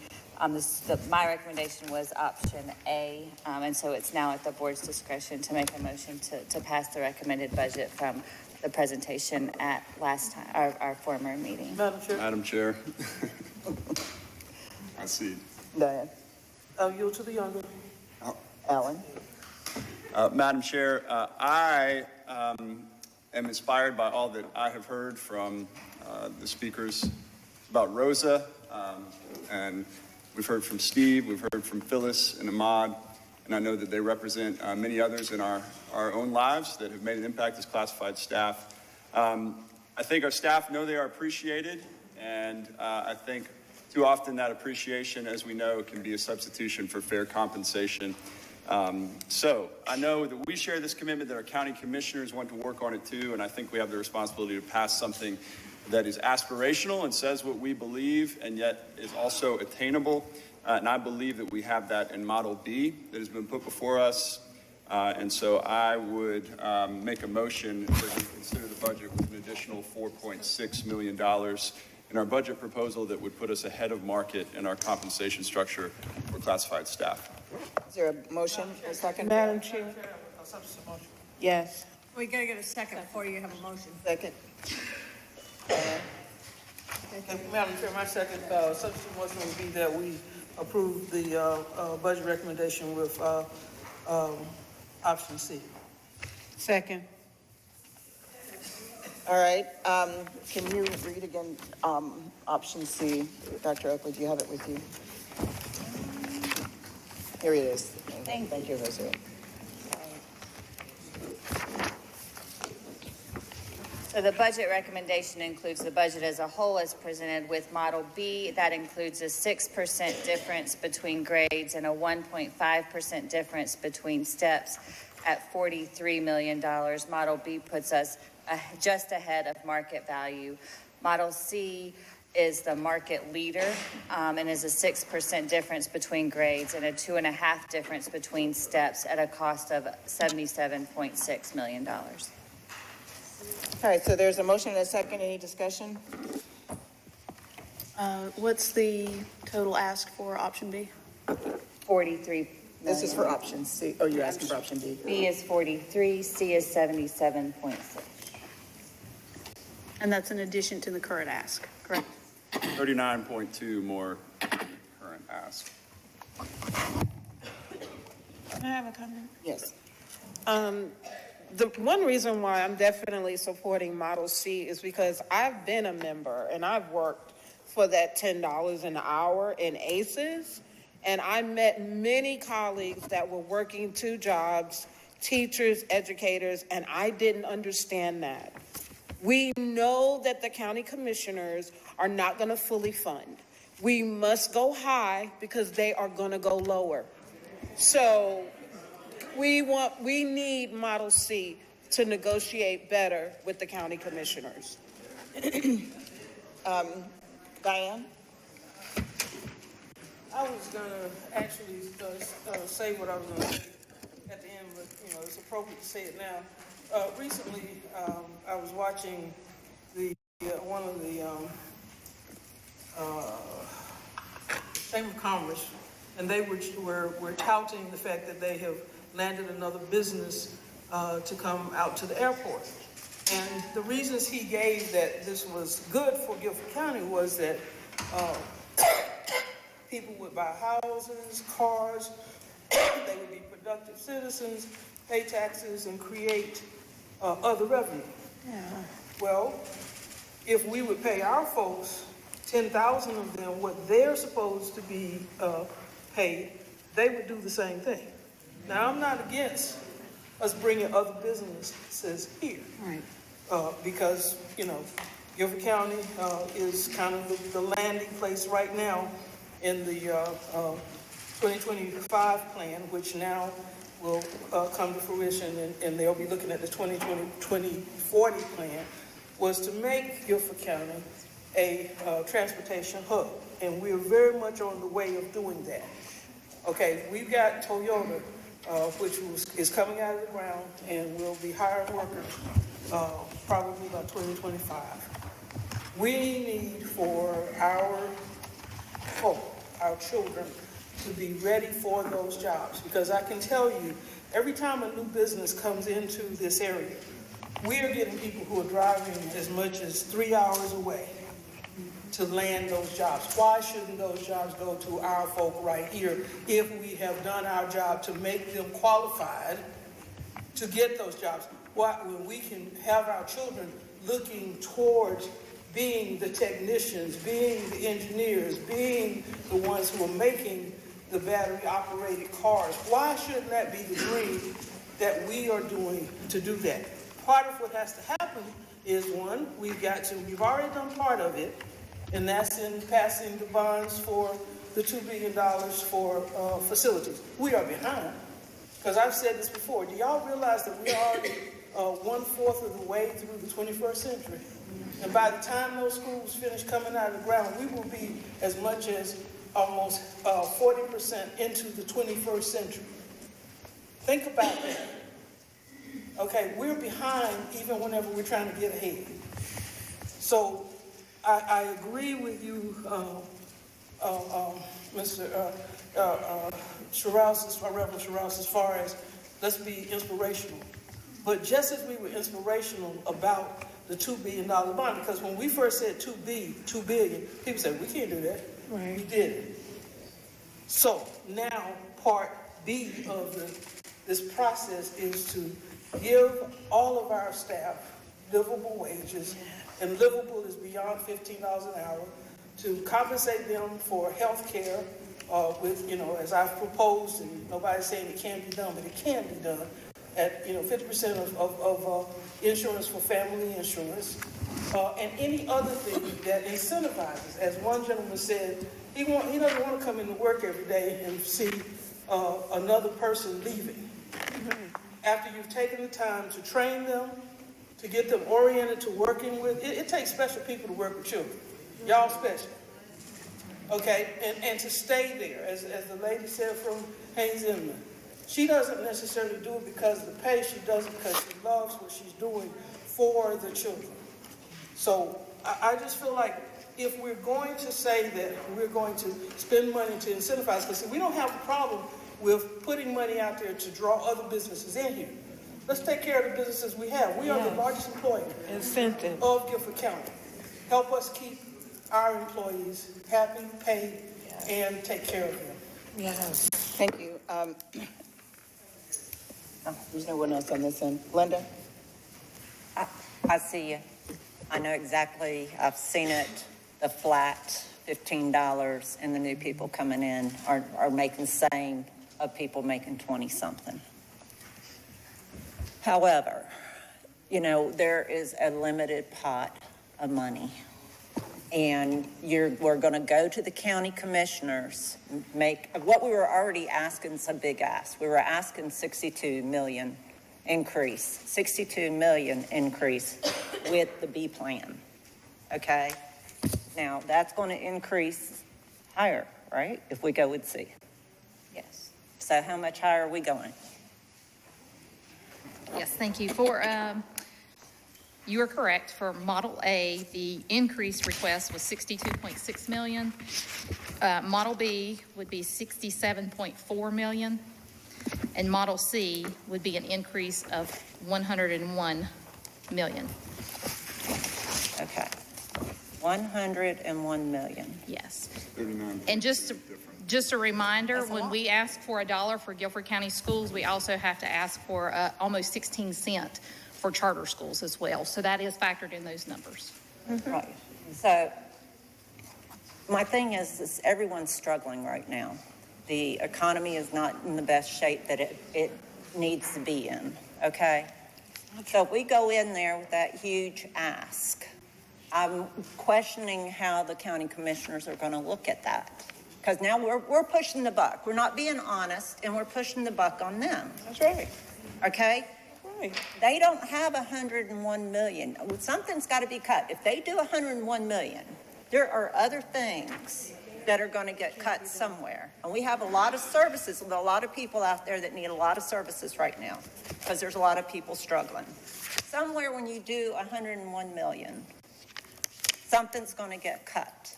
And I'm not sure we're going to like where that gets cut.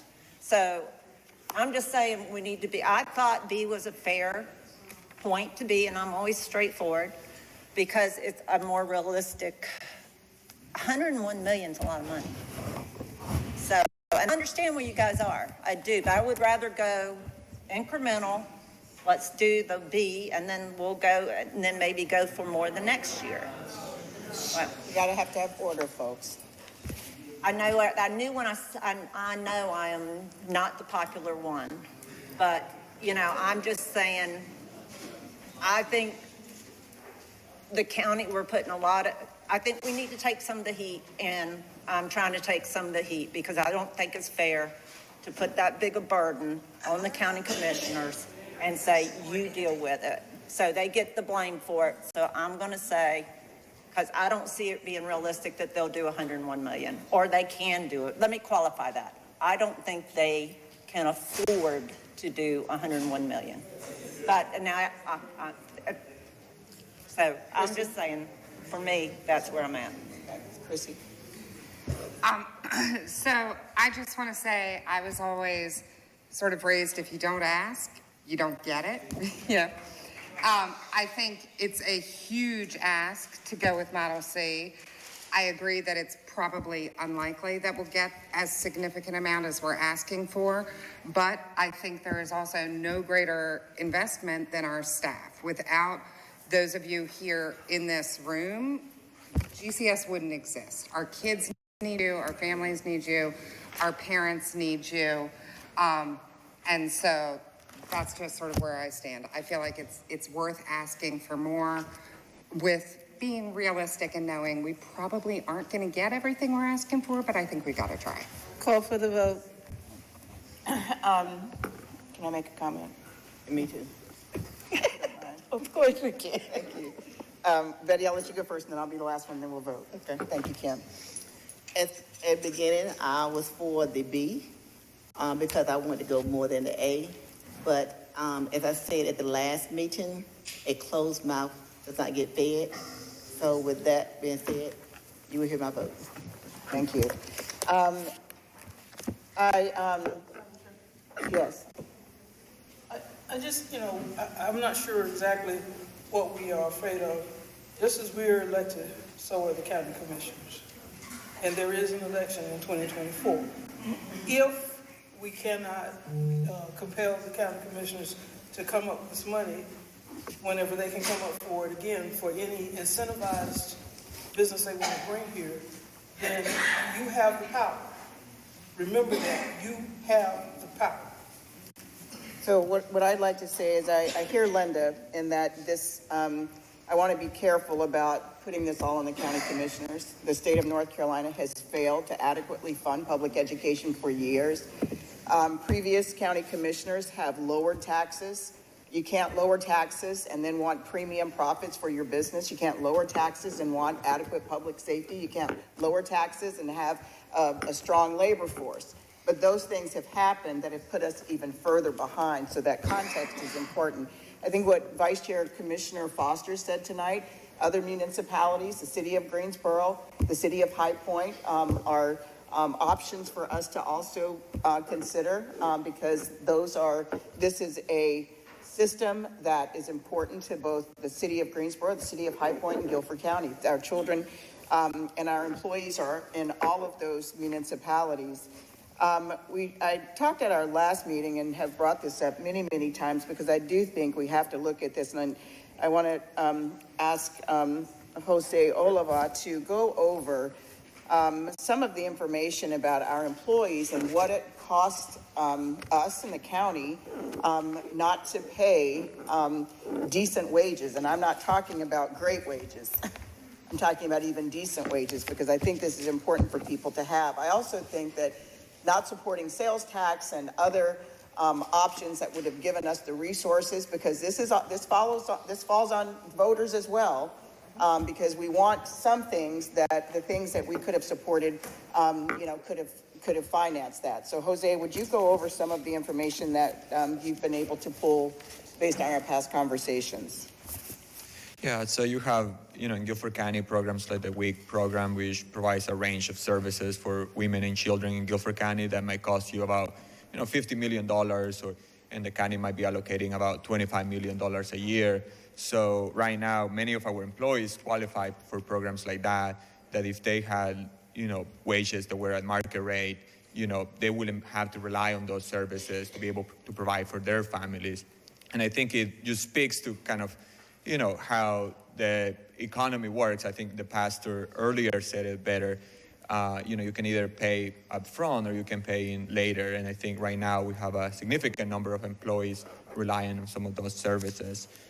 So some of the numbers include, for the WIC program, one adult working in Guilford County with 2 children, about 73% of them would qualify for that program. So that's a significant number of employees, close to 3,000, just to put things in context.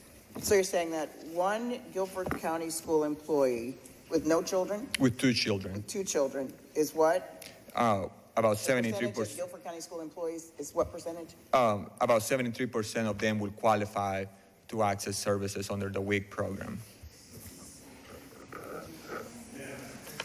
This is women, infants, and children. The WIC program, 73% of our employees qualify for that kind of assistance because of the wages. Dina, can I add? How many employees do we have what percentage of employees do we have, Mr. Oliva, that fall below 200% of the federal poverty line? So one adult with 1 child, it will be about 83% of employees.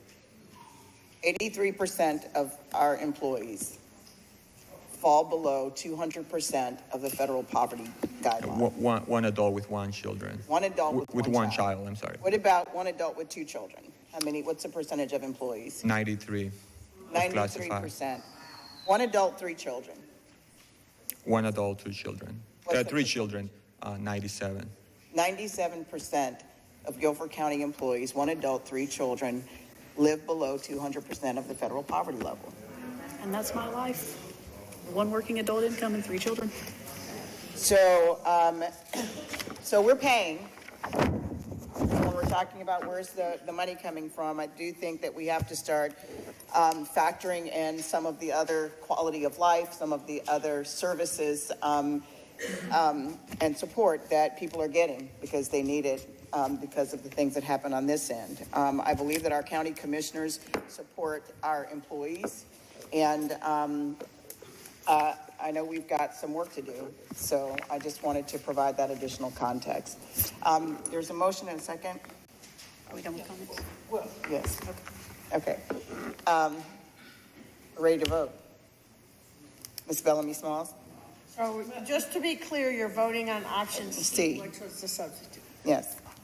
Madam Chair, just a point of clarification, I know he doesn't have this, but it would be helpful to have a translation of how much is that? So that if we're asking for this, and the county's already paying out of this, what does that this look like? I mean, I'm just saying, because It's a complicated analysis that they're working on, and it's not going to be an apples to apples, that if they stop doing that, then they'll have this windfall. So I'm just saying, it would be helpful for us to actually see that perhaps this, what we're asking for, isn't so astronomical when you turn around the back door and paying it out in other funds. Right. So we need to be smart about educating our folk that that's what's going on. Right. Thank you. All right, now your vote. Of course, yes. Chrissy? Yes. Linda? I'm going to go along with y'all, but I'm hoping the county commissioners are. Alan? I'm a yes, and I'll try to keep up with the generosity of T. Diane Bellamy Small. Betty? Yes. Deborah? Yes. Kim? Yes, and I'm changing my affirmation. Agree with me. We're going to get it. Yes. Have to do this. Bill? Yes. Yeah. Absolutely. I saw this, I just didn't hear. I was just saying, do this so that we can keep the meeting going, okay? Because I have to be consistent with the rules of the chamber. I really appreciate everyone. I haven't voted yet. I was just trying to call order to the Councilor Dina, yes, so that passes unanimously. So, All right, way to go. thank you. All right, so we are now at comments from the chair. If I can find them. No, action items. No, we removed that. All right, I know y'all are dying to hear from me, so I'm gonna let everyone. Oh, yes. I thought we moved, okay. Thank you.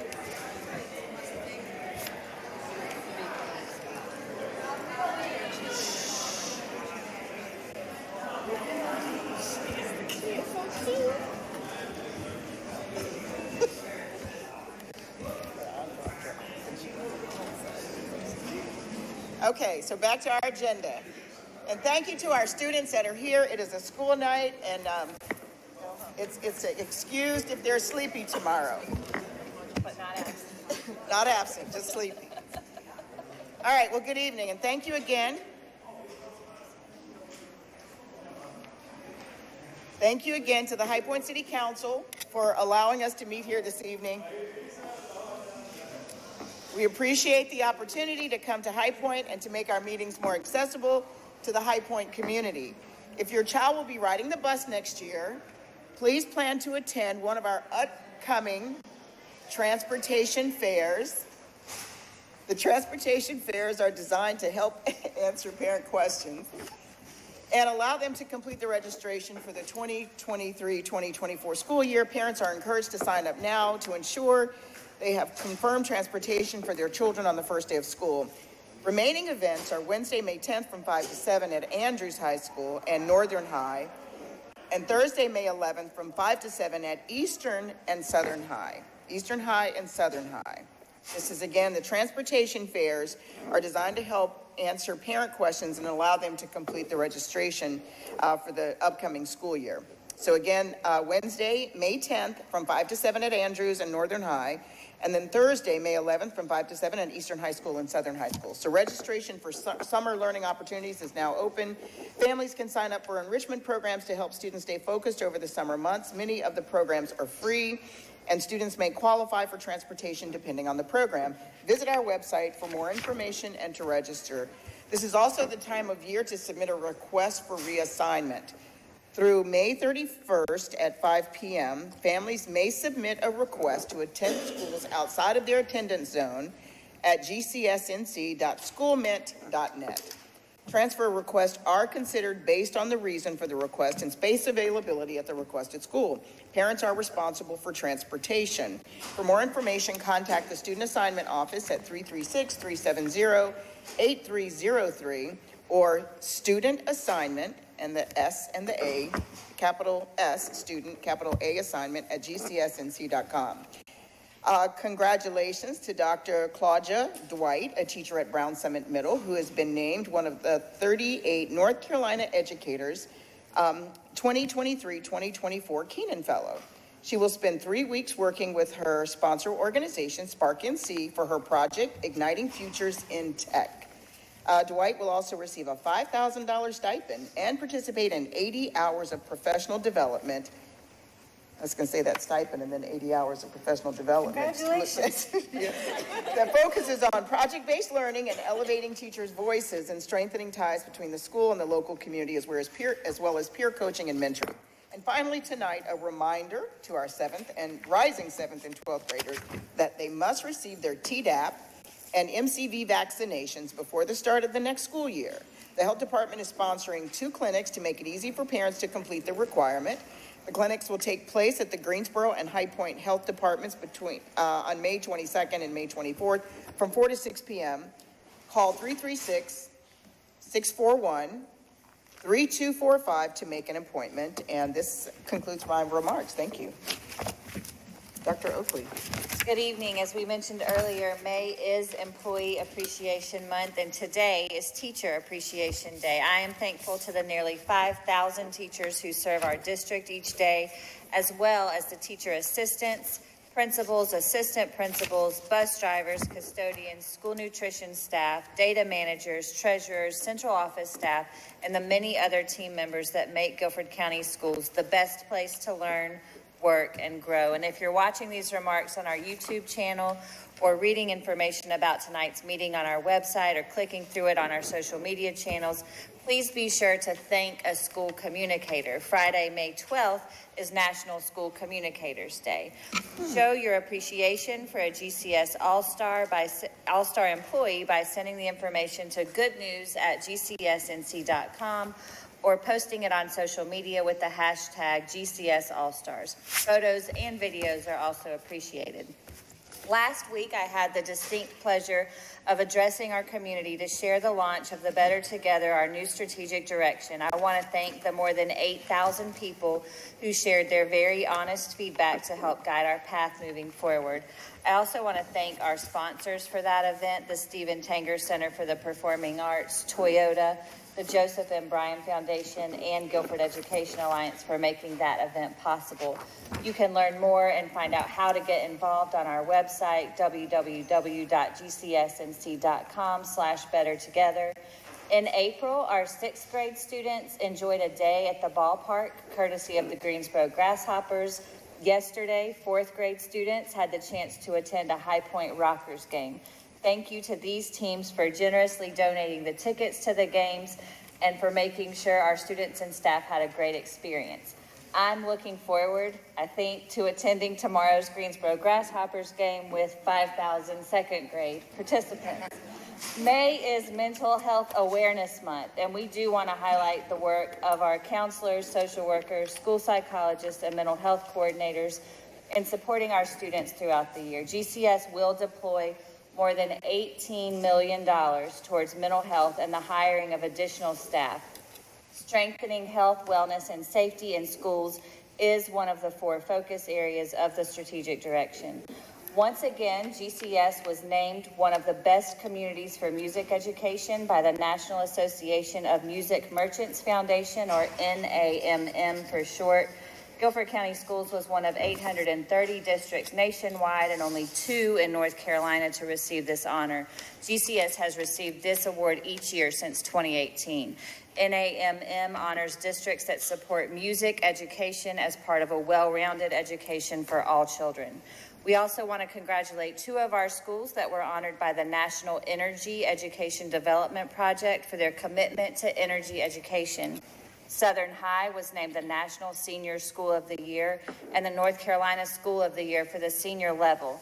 Reedy Fork Elementary was named the North Carolina School of the Year for the elementary level. In just a few short weeks, more than 5,000 GCS students will graduate in 30 ceremonies between May 24th and June 11th. Congratulations to our students who will go on to college, career, and military deployments around the world. We've had an overwhelming response to our request for College Decision Day videos, and you can see those on our YouTube channel at GCS Schools NC. Thank you. This concludes my remarks. Thank you. We are now at action items. Right. Oh, I'm sorry, that's right. We You have a presentation. we do have a staff report on strengthening the health, wellness, and safety. And with that, I'll ask Dr. Steinke, Chief of Staff Jose Oliva, to join us for this presentation. No problem.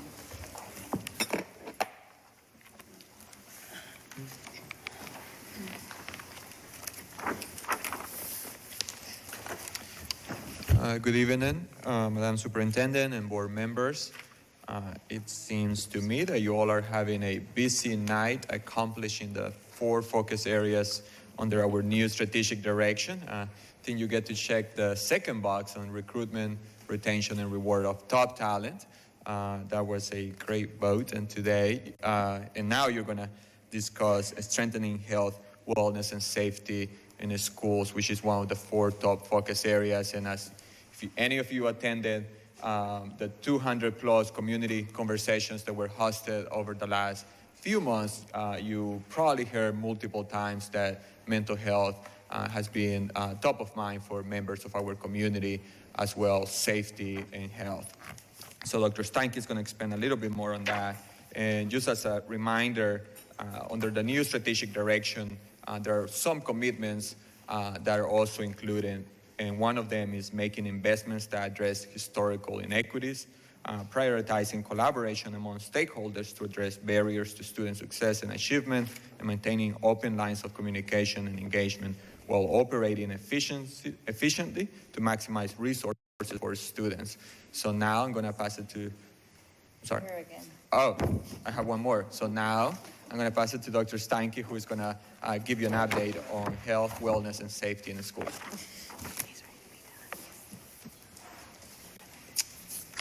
Well, good evening. It's been a busy night. Over the past year and a half, you have heard about resources and steps the district has taken to address the mental health needs of our students and staff.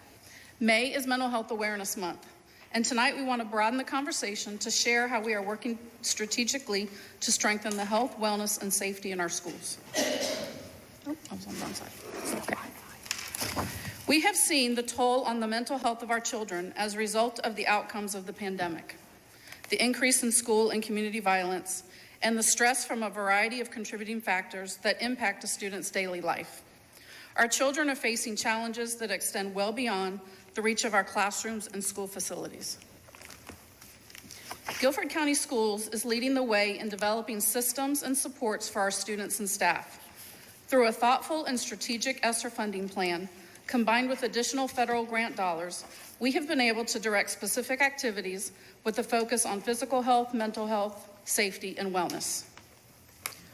Just over a year ago, the CDC presented nationwide survey data on high school students, demonstrating that nearly 45% of surveyed students were persistently sad or hopeless and unable to engage in regular activities.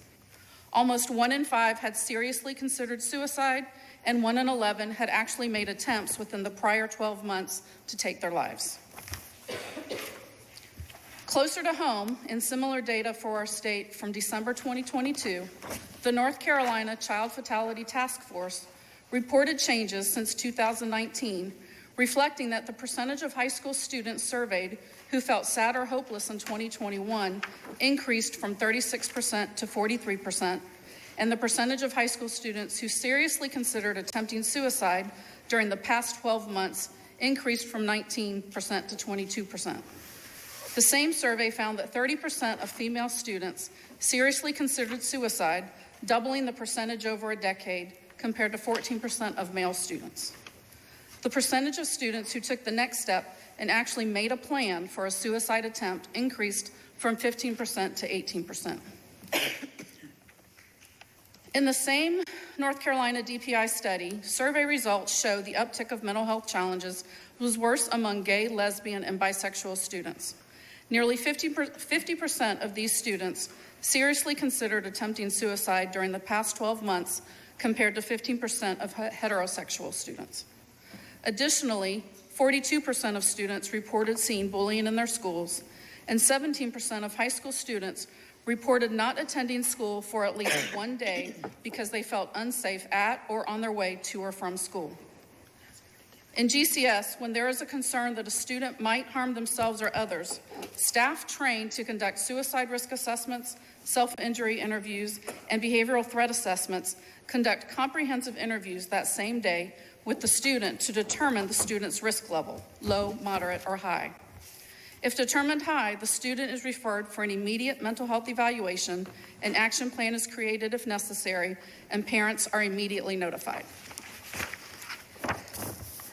As we know, the pandemic led to an increase in mental health concerns and violence. Whether it happens in schools, in the home, or in the community, gun violence has a uniquely detrimental effect on the mental health of young people. But children aren't the only ones feeling the impact of the mental health crisis. In a Kaiser Foundation survey, 51% of adults reported their families had experienced a severe mental health crisis.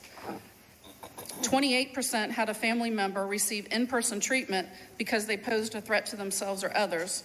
33% always or often feel anxious, and 21% reported they always or often feel depressed or lonely. Trends are worse among those who identify as LGBTQ, with 60% saying they always or often feel anxious, 40% always or often feel depressed, and 32% always or often feel lonely. Lastly, in a work and well-being survey completed by the American Psychological Association, 81% of adults reported that in the workplace, employer support for mental health will be an important consideration as they seek employment. And 71% believe their employer is more concerned about the mental health of employees now than they have been in the past. As a reminder, in addition to state health plan benefits, GCS has expanded opportunities for staff to access mental health counseling support through our partnership with eTherapy. The delivery of services in schools has evolved over time, and while it continues to vary across the country, GCS has been intentional about the physical health, mental health, safety, and wellness supports provided to students in our schools. In January 2023, GCS established a cross-departmental working group to address school mental health and wellness, while also establishing a safety group to expand safety infrastructure in schools and across the district. Additionally, GCS is partnering with Cone Health and Guilford Education Alliance to expand telehealth services in Title I elementary schools. From a high-level view, this diagram shows how we engage students and staff to strengthen health, wellness, and safety in schools through robust strategies, including competitive grant awards, specific GCS personnel, health services, advancements with school safety and security, a multitude of community partnerships, mental health contracted providers, alternative education, day treatment programs, and staff therapy. Parents, families, and caregivers are also a vital part of the service delivery as we work together to ensure families have access to resources and information to support the needs of their children. Each section in our strategy includes a variety of people, resources, partnerships, projects, activities, and locations. GCS, like other school districts across the United States, is seeing a significant increase in student mental health needs and violent school behavior as a result of the trauma many children and youth experienced during the COVID-19 pandemic. Our capacity to address these challenges proactively is limited, considering ratios of students to mental health service providers far exceeds professional standards, thus requiring an intentional effort to develop a strategy that includes internal and external stakeholders, a variety of resources, and proactive measures to strengthen the health, wellness, and safety of our GCS students and staff. In September 2021, Guilford County Schools submitted a district improvement plan for social and emotional learning and school mental health in accordance with North Carolina policy. The goal of the plan is the universal promotion of mental and social emotional wellness and prevention through core instruction, curriculum, and positive school climate, and to establish the foundation for student and staff wellness through a cross-functional team approach. This plan supports our strategic direction and will be reviewed, updated, and resubmitted to DPI this fall. Under Dr. Oakley's leadership, students and staff are increasingly engaged in our work to strengthen the health, wellness, and safety in our schools. The Superintendent Student Advisory Council met twice this year for summits focusing on mental health and school safety. Additionally, Learning Hub staff were trained in trauma-informed care. As previously mentioned, GCS has benefited from the provision of various grants totaling $16.9 million in the last few years for mental health and safety supports that provide staff and resources for strengthening the health, wellness, and safety in our schools. This month, we have submitted $5.48 million in competitive federal grant applications to further this work. If awarded, this will equate to more than $22 million, making it the most significant investment in mental health, safety, and wellness in the district's history. Guilford County Schools has nearly 68,000 students and 10,000 employees. In a large district with 126 schools spanning almost 660 square miles, it takes an army of people to ensure the health, wellness, and safety needs of our students are met. However, GCS was only allotted 48 school psychologists, 83 social workers, and 225 counselors for the 2022-23 school year. Additionally, GCS has 9 SEL and mental health teacher lead positions whose primary role is to serve as a liaison between the schools, district, and the community in the integration of services, procedures, and protocols to support children with mental health needs and their families. Previously mentioned federal grant opportunities have included resources for the provision of 2 mental health specialists, and our new school-based mental health grant provides 16 new mental health clinicians whose primary role will be the provision of direct services to students. Our EC department has a team of behavior support teachers and itinerant crisis assistants who support students with disabilities whose behavioral and mental health needs may manifest in challenging classroom behaviors. And we have an EC coordinator who supports alternative education and day treatment programs. GCS has a long-standing partnership with the Guilford County Department of Health and Human Services Public Health Department, with the primary purpose of planning and implementing coordinated school health programs. The DHHS Public Health Team provides nursing care in all of our schools.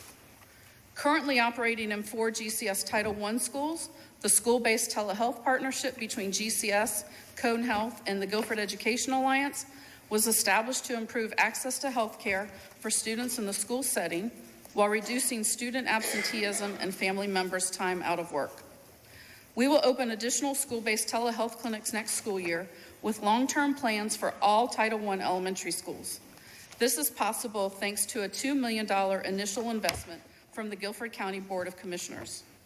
GCS, the Guilford County Department of Health and Human Services, Cone Health, GEA, and the county commissioners can work towards filling the void in students' access to quality health care. As you're aware, GCS has a robust and comprehensive school safety strategy, in addition to mental health supports for students and staff.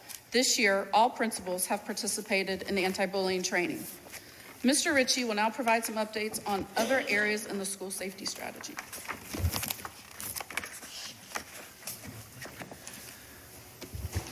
The servers and video management system have been enhanced and modernized for over 1,600 cameras for 40 schools in our district to this point.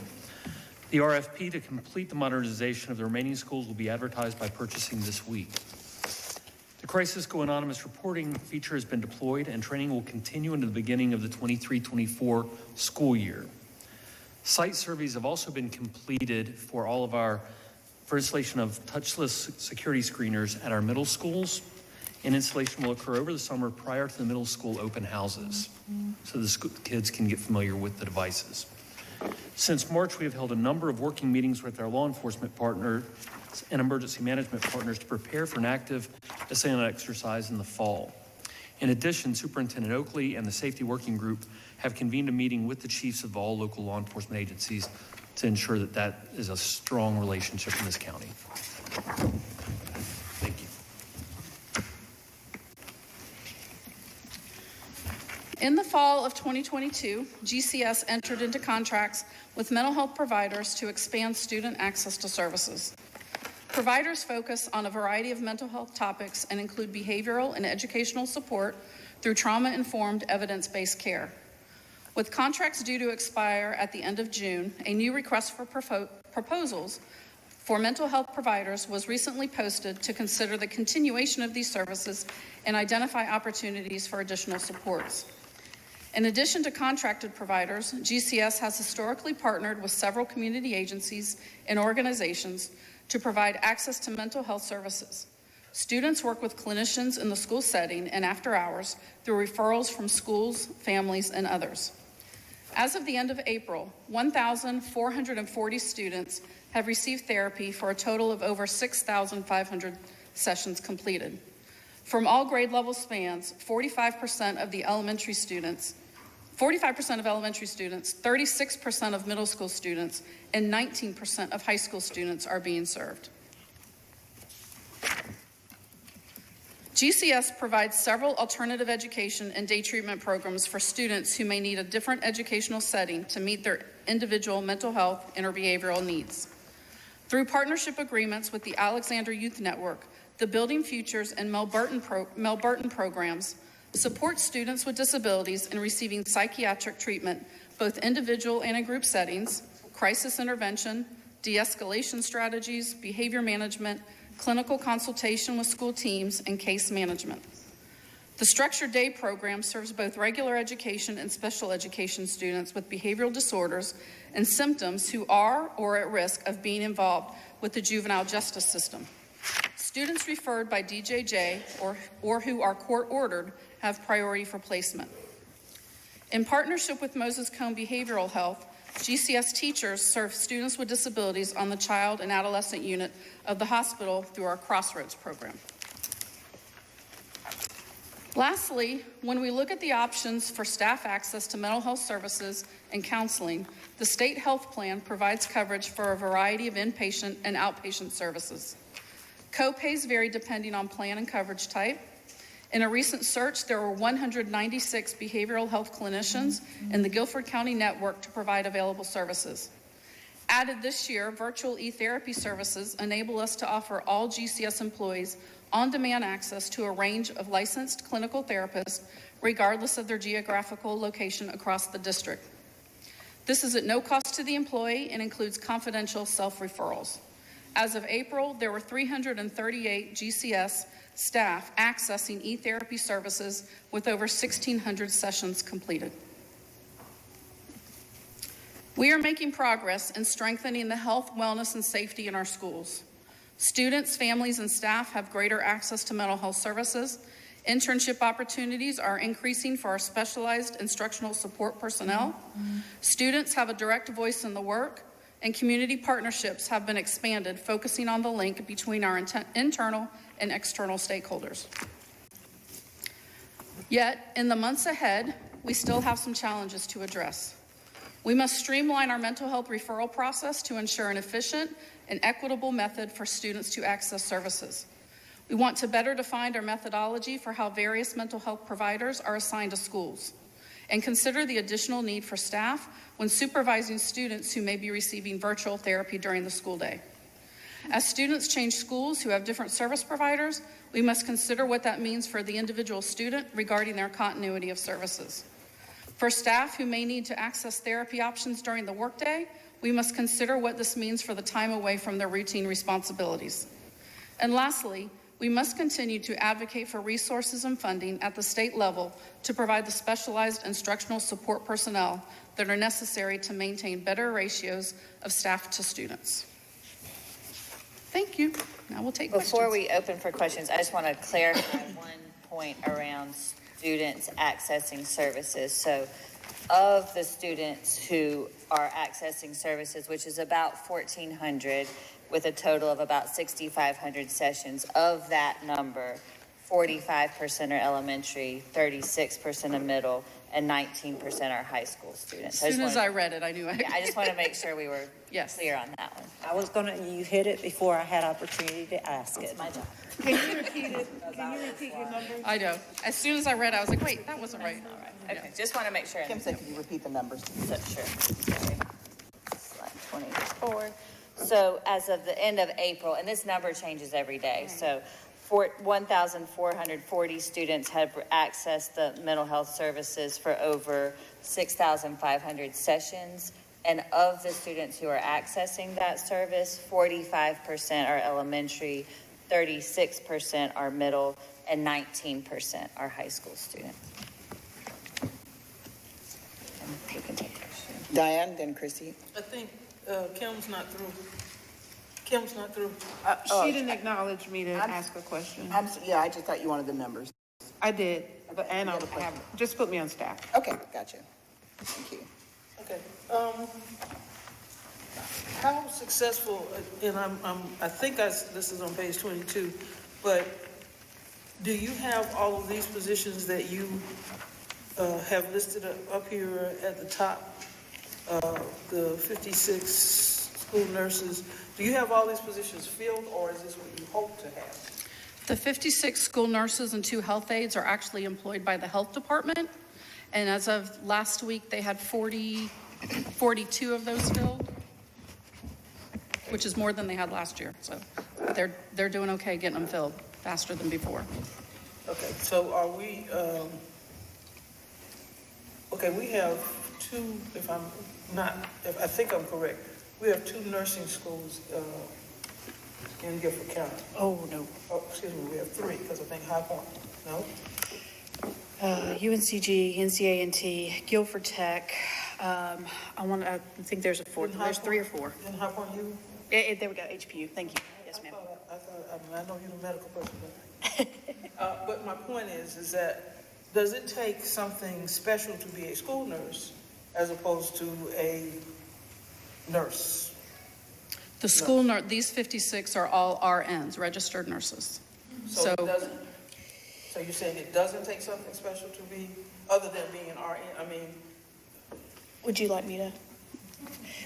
A registered nurse can apply for a school nurse position. There is a certification that they can earn as a school nurse, and there is a school nurses association that they can obtain membership to. That's not required for the positions. It's preferential, but it's not required.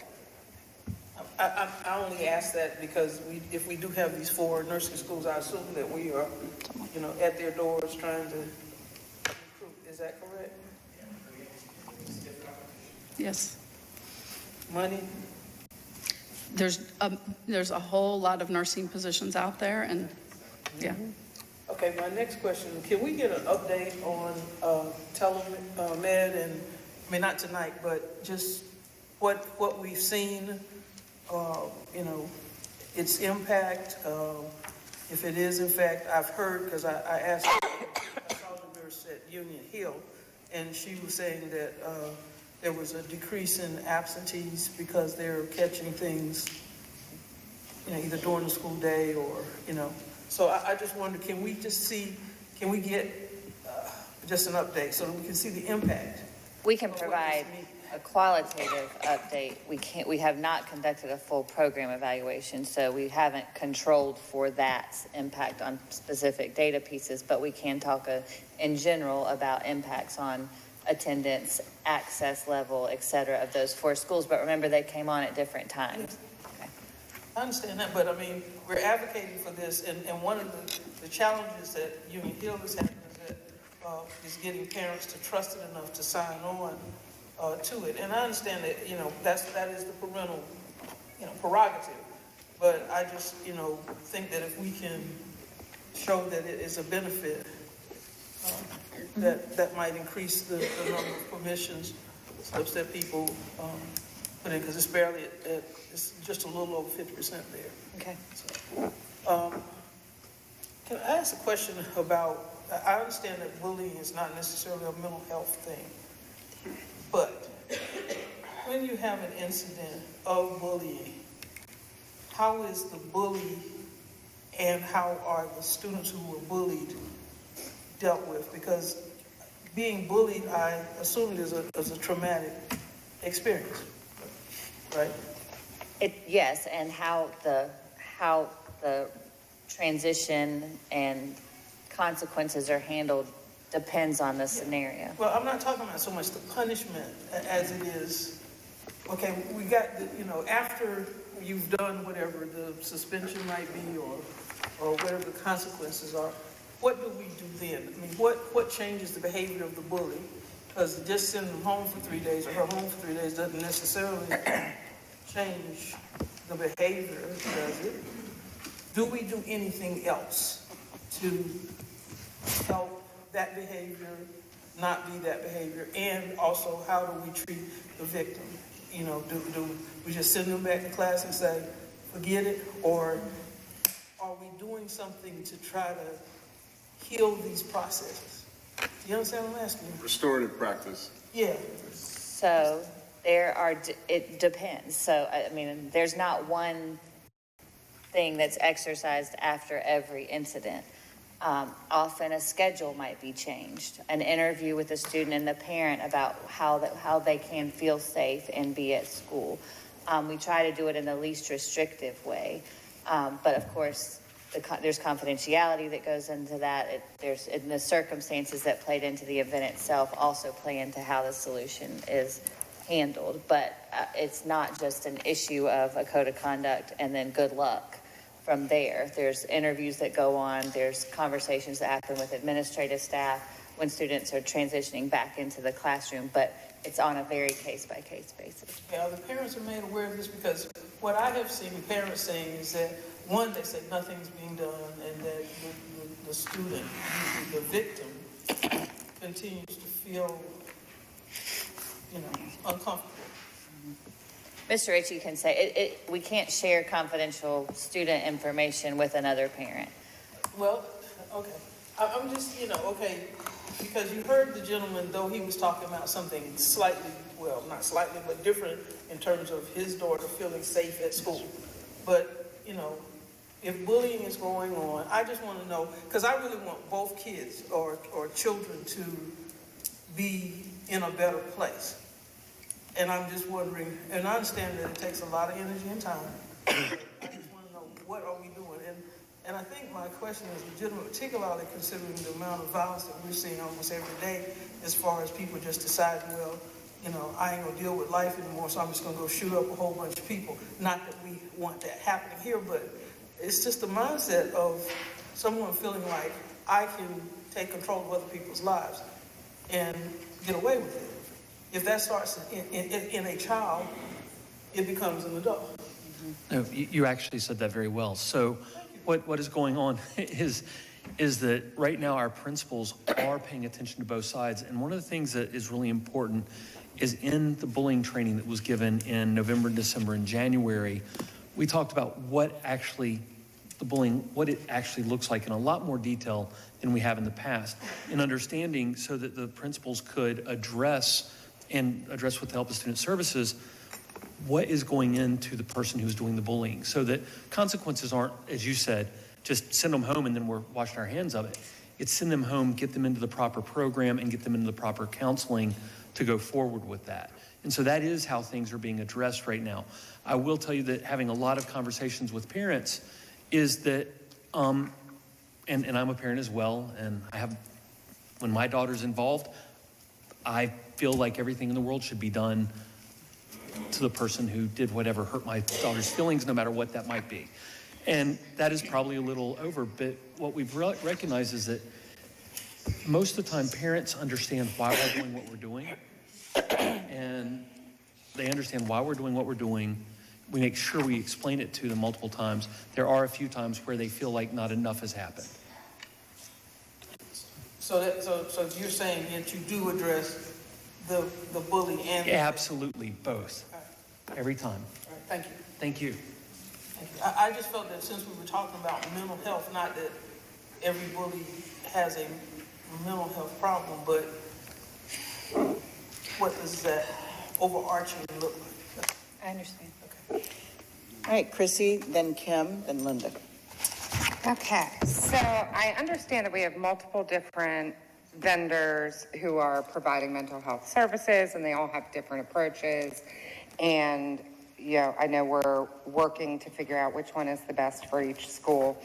I'm a little surprised when Dr. Oakley read the percentages of students that the highest access to the mental health services seem to be taken advantage of by the elementary school students. And of course, we have a significantly higher increase of violence in middle and high school. And of course, you can't force people into mental health services, but I wonder what kinds of things we might be doing to encourage some of those students in the middle and high school to take advantage of these services that we have available for them. I think a lot of that comes down to the school team, because in order for a child to, at any age, to receive these services, they have to be referred by somebody, whether that's a parent, whether that's a school team, a counselor, you know, somebody else. So a lot of it goes into what is the reason that the child was referred in the first place, and then how is that child spoken to about what these services mean to help them with it, whatever the reason was for the referral. And how are we making sure that parents are aware that these services are out there as well? Parents have to give consent for students to receive the services. So, but how are we publicizing, I guess, that the services are available to them? That's a great question. I mean, meetings like this, all the schools, of course, have, you know, the information, and they share it with families and things with their regular communication outlets. Okay. I think it really comes down to, too, when situations are going on, like situations with bullying or things like that, that's where the conversation comes in about all the variety of services that could be applicable to whatever that situation is. Okay, wonderful, because I do want to make sure that they're aware of what's out there for them. Yeah, you know, another issue is just the stigma around mental health Of and course. accessing that.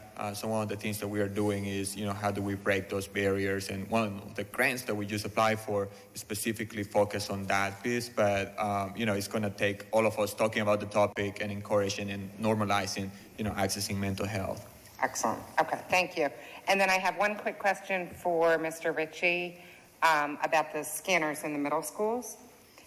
And I just wonder, we've had them in the high schools now for several months. Yes. And you may not have this information on you. You can get back to me on it. But do we have data on the effectiveness of the scanners since we've had them in use? And then how much are the middle school scanners going to cost, and how are we going to pay for those? Certainly. So on the data, I'll get back to you. We can write a piece for the board bulletin. Sure. We can take care of that. And as far as for the price, we just finished the meeting that went into what it's going to take, and it looks like it'll take about the same number of scanners as the high school. And so just a hair difference, and it'll probably be slightly less than what the high schools were, somewhere around the range of $850,000 per year. And do we have an idea where that money is allocated to come from? I mean, obviously, we're in Yes. budget plans. The first year is ESSER, and then like with all of our ESSER's funds, we're planning to see where we're going to go from there when the budget shortfall happens. Mike, if I may add. Absolutely. You know, we also know the state is considering, you know, how do they address these issues. And, you know, Mr. Rich is very humble to say that, you know, he got a call last week from the state leadership to just, you know, ask how is Guilford County implementing some of these strategies because they are considering how do they provide recurring funding. So, you know, cameras that are installed, but also scanners can continue across the state, but specifically, you know, just the issues that we're seeing now in high schools and other places, you know, that's very important to state leaders as well. Thank you. Thank you. Kim and then Linda. Yeah, in reference to the data from DPI, do they give any disaggregated data specifically about Guilford County students, though? No. We can't get that. Okay, so I just want to be clear that you're talking about 1.1 million students, right, in North Carolina when DPI is sharing data. Okay, so, okay. I think I had one for Mr. Ritchie. In regard to anti-bullying training for staff, does that include bullying of staff to staff? No, it does not. It's specific around children, but the same strategies will be in use. I'm sorry? Say, no, it does not include staff to staff. It is focused on children to children within the schools. Are we doing anything for staff in regard to bullying? HR question, right? Yes. You want to come?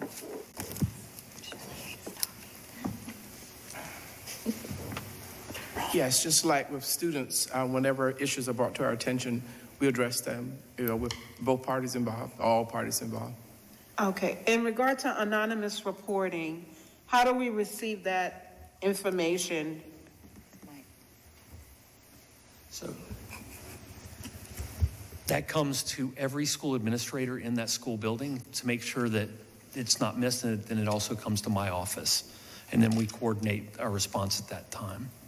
Okay, so people are texting, emailing. Right, so it comes off of computer devices. So what it is, it's an actual program. That's downloaded onto the program, onto their devices, and then they simply enter in the information and hit send because it shows what school they're coming from, and it goes straight to their administrators. And maybe next time I would love to know how often are we using it, or, what the numbers look like and from what schools or. So it just started. It was just an updated rollout. So we'll be training over the summer and into the fall. We won't have data to share on it till we're past that. Okay, that's great. And in regard to the clear bag policy, are we looking to expand that when school opens next year? So we're not looking to expand it. We're looking to keep it in place. So that is already for large-scale events. And so it's up to the principals if they want to use it at a smaller scale event. But right now, our general response is going to be for large football games, large events on the campus, and basketball games, and if there are any other sporting events. So we have some schools that have large wrestling programs or large volleyball programs. If they have a lot of people coming in, then we'll use it for those as well. But it depends on the school. But football and basketball and then large programs within the school will be utilized in the fall and continue throughout the school policy. We're looking for that to be permanent.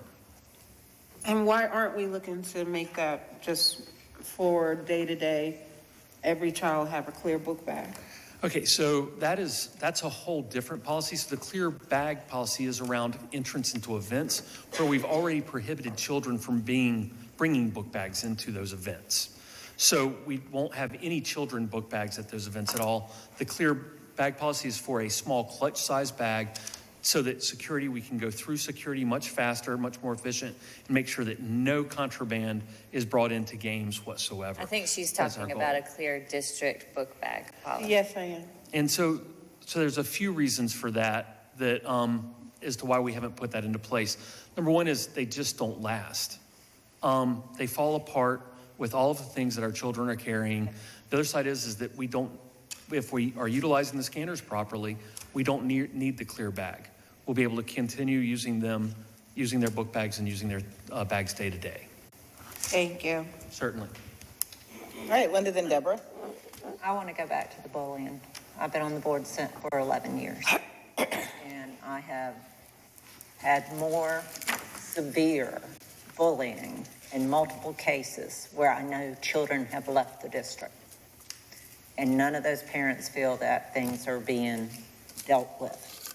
And I will also say, when a child is bullied to that level, it is a mental health issue.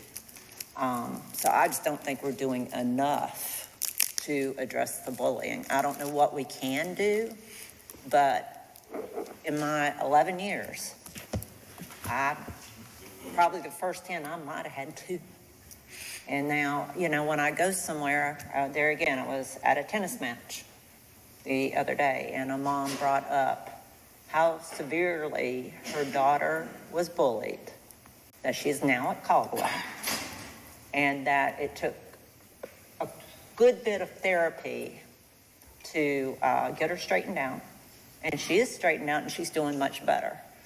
But we have got to do a better job. We've got to somehow, we're kind of, I just don't think we understand the impact when people are bullied. I just don't really, it is a major, it's not, it's a major event in these children when they're young. And I'm just hearing too much of it.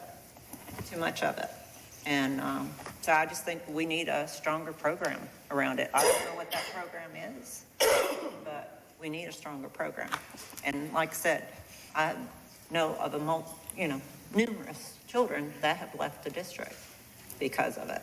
And I hate to see that.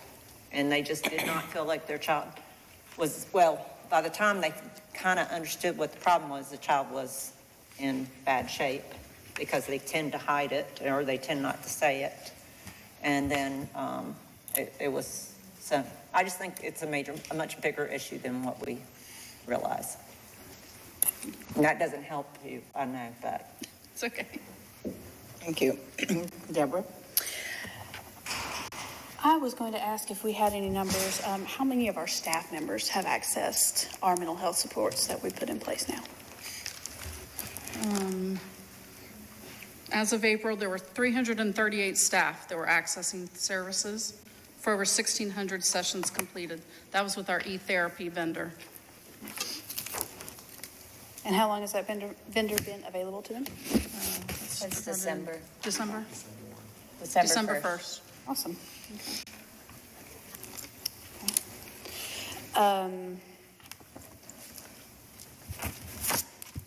Good.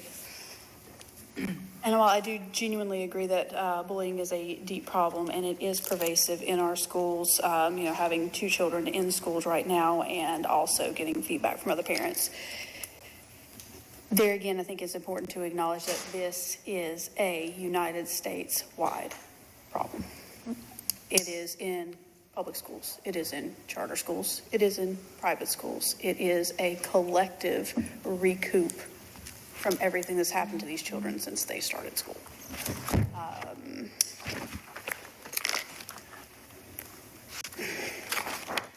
And that is the struggle, is what more do we do? And that's a very hard question to answer. But it is pervasive everywhere in all of our youth, and it's very hard to wrap your head around sometimes because you want to help. We are all here to help. And yes, find suggestions and better ways to do that. Thank you. Okay, 2 items. As far as the bullying concern, from what I've heard from parents, is a lot of it's not coming from the classroom. It's coming more from the extracurricular activities or the sports.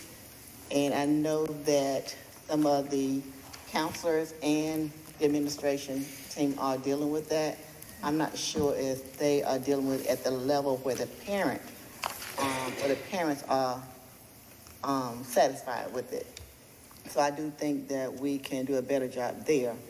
Looking at the telehealth, I am so happy that we are increasing that, because I know at one of my former schools, it really helped the students as far as coming back to school or staying at school to increase their attendance. Therefore, they was not out of school as much, which of course helped them as far as their learning. Thank you for that. All right, there are no other questions. Thank you very much for your presentation. I'll just say social media certainly hasn't helped, with these problems and their impact on mental health and bullying, but thank you very much. We are now at action items, and we have a number of them. Our first one, since we moved the approval of the budget up, is the appointment to the Guilford Technical Community College Board of Trustees. We've had several names brought forward. We have 2 that we'll be bringing forward this evening for us to vote on. One of these, you have the information. Yes, ma'am. I want to make a motion when you finish. Okay. I was just saying that you have the information for the candidates for consideration for appointment. And then there is a previous appointment whose term expires June 30th, and we can postpone that until the June 30th meeting if if anyone wants to have any additional conversation or bring any other names forward. Madam Chair, I'd like to make a motion to recommend Jose Bernal for the vacant position, and a motion to continue with Ms. Stewart in the third position. I'll make a motion if I get a second, then I have a comment. Second. Okay, any discussion? Okay. Diane and Kim. My comment is the same that I've made before. I think that if we have folks representing us on this board, we need to hear from them, and they need to hear from us. Because how can they advocate for, I'm assuming they're on there to advocate for GCS, not maybe totally, but since we're appointing them. I've yet to hear a word. And I think, particularly since we have 3 middle colleges in their system, they need to hear what those schools are doing, the impact, whatever. And then we need to hear if things are coming up as far as discussion about that and other programs that we may, feel are necessary. Or if GTCC is the next place that our students go to, what does that look like? Are our students coming prepared enough to be able to, start at GTCC? I mean, we don't have that kind of relationship with, any of our other colleges and universities, but here is a golden opportunity for us to get feedback and to discuss what our relationship can be for the people we serve, i.e. the students. Yeah, I agree. I don't think we have anything formally in place for any kind of sort of feedback or debrief that we probably need to have. I did reach out to Ms. Betty Young Stewart to say I would like to kind of just check in with her to just sort of hear what are the sort of, advocacy issues and things like that are coming up. That we can talk about having some process in place so that we get some information back, because we have several appointees on that board. And I agree with you on that. Kim? Yeah, I just wanted to know who are the other members, and can you just clarify why we want to wait until next month to appoint the other vacancy? Because then I would just offer a substitute motion that we appoint these 2 individuals that we have. I've already made that motion. No, you only I wanted. made a motion for that person and for Ms. Stewart. That was a part of my motion. Well, we have 2 recommendations though here. These are 2 recommendations for the 1 vacant position, and then Ms. Stewart to remain in the, Young Stewart to remain in the position that she is in that expires June 30th. Oh, she's the expiration. Yes, ma'am. Oh, okay. I thought you meant that there was another expiration coming. Yeah, no. I took care of that. Okay. And I don't want to ditto what you said. I feel like they should have some level of accountability, to the board. Thank you. Yeah, definitely. And then I'm ready to vote. Yes. Okay, Betty? I would like to nominate UB or UBI. Well, you made a motion to nominate Jose, and, huh? Nobody second. Yeah, I did. Oh, we got a second. Oh, that's why we're having discussion. So you can make a substitute motion if you want. Diane looked at me like, no. We can vote. I'd like to make a substitute motion to nominate. Is it UB? UB? Or UBI? Aranda Sandoval. Sandoval. I'll second that motion. Okay, so your substitute motion is to recommend the other considerate candidate for consideration, and that's the only motion? Yes. You're making. Okay. So there's a second on that. All those in favor of that? Well, we might as well go through the list. What's that, Kim? I have a question. Who's there now? It's vacant. No. We have 4 seats. We have. Who are the other 2 people? Betty Stewart. Yeah, Betty Young Stewart. Jarvis Harris is the one you Jarvis Harris is. placing that's expired. A male. Okay. Betty wants to stay. Correct. William Labatt, his term expires June 30, 24. Okay, another S. male. Miller, his term expires June 30. Who is it? David S. Miller. Oh. David High Miller. Yeah, he was a His term principal. expires June 30, 25. Who's from High Point? David S. Miller. Vicki Miller's husband. Okay, we can vote. I'm clear. Okay. Diane? On the second motion? Yes, ma'am. No. Chrissy? No. Linda? No. Alan? No. Betty? Yes. Deborah? Yes. Kim? Yes. Bill? No. And Dina, yes. So that motion fails by a vote of 5-4. So we are now back to the original motion, and that is for Jose Bernal to be the candidate for the vacant seat and to reappoint Betty Young Stewart when her term expires in June. All right, I'll start this way. Kim? No. Deborah? No. Betty? No. Alan? Yes. Linda? Yes. Chrissy? Yes. Diane? Yes. Bill? Yes. And Dina, yes. So that passes by a vote of 6-3. All right, well, congratulations. We are now at a couple of policies, so I will turn to Diane Bellamy Smalls to run us through some policies that we need to vote on.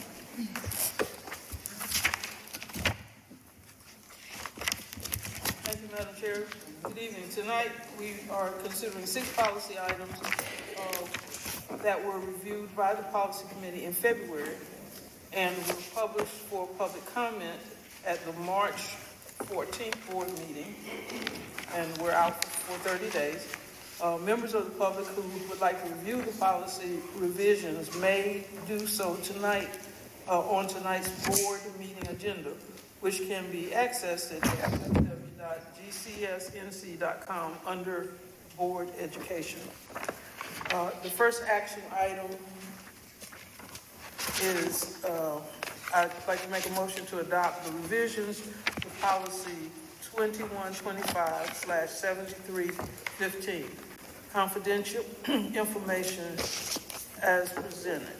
The background on this information, on this is that the revisions to this policy are recommended by the North Carolina School Board Association and reflect handling of student records and personally identifying information consistent with state and federal law. The policy was posted for 30 days, period comment of March the 14th through April the 13th, and there were no comments received. All right, is there a motion? Second? I made the motion. Okay. Diane? Yes. Chrissy? Yes. Linda? Yes. Alan? Yes. Betty? Yes. Deborah? Yes. Kim? Yes. Bill? Yes. And Dina, yes, that passes by a vote of 8-1. Next policy, Diane? Okay, the next action item is 9D. I make a motion to adopt the revisions of policy 4001, equal educational opportunities as presented. The background is these revisions are recommended by the North Carolina School Board Association and reflect updated language consistent with the state and federal law and corrected policy codes and titles. The policy was posted for 30-day comment period from March the 14th to April the 13th. One comment was received and is attached to the item on the agenda. Is there a second? Second. All right, Kim? Yes. Deborah? Yes. Betty? Yes. Alan? Yes. Linda? No, because we did not give the public enough information to ask for open for comments. Thank you, Chrissy. Yes. Diane? Yes. Bill? Yes. And Dina, yes, that passes by a vote of 8-1. Question. May I offer a motion to adopt all of these policies? Or do we have to do each one? I think we should go through each one just to, if there's, I mean, and no one has asked for any of them to be pulled, but we probably should go through each one. Sorry. We're moving along good. E? Okay, I would like to make a motion to adopt the revisions of policy 4050, children of military families as presented. I will skip down to the fact that the policy was posted for 30 days of public comment from March 14th through the 13th. And no comments were received.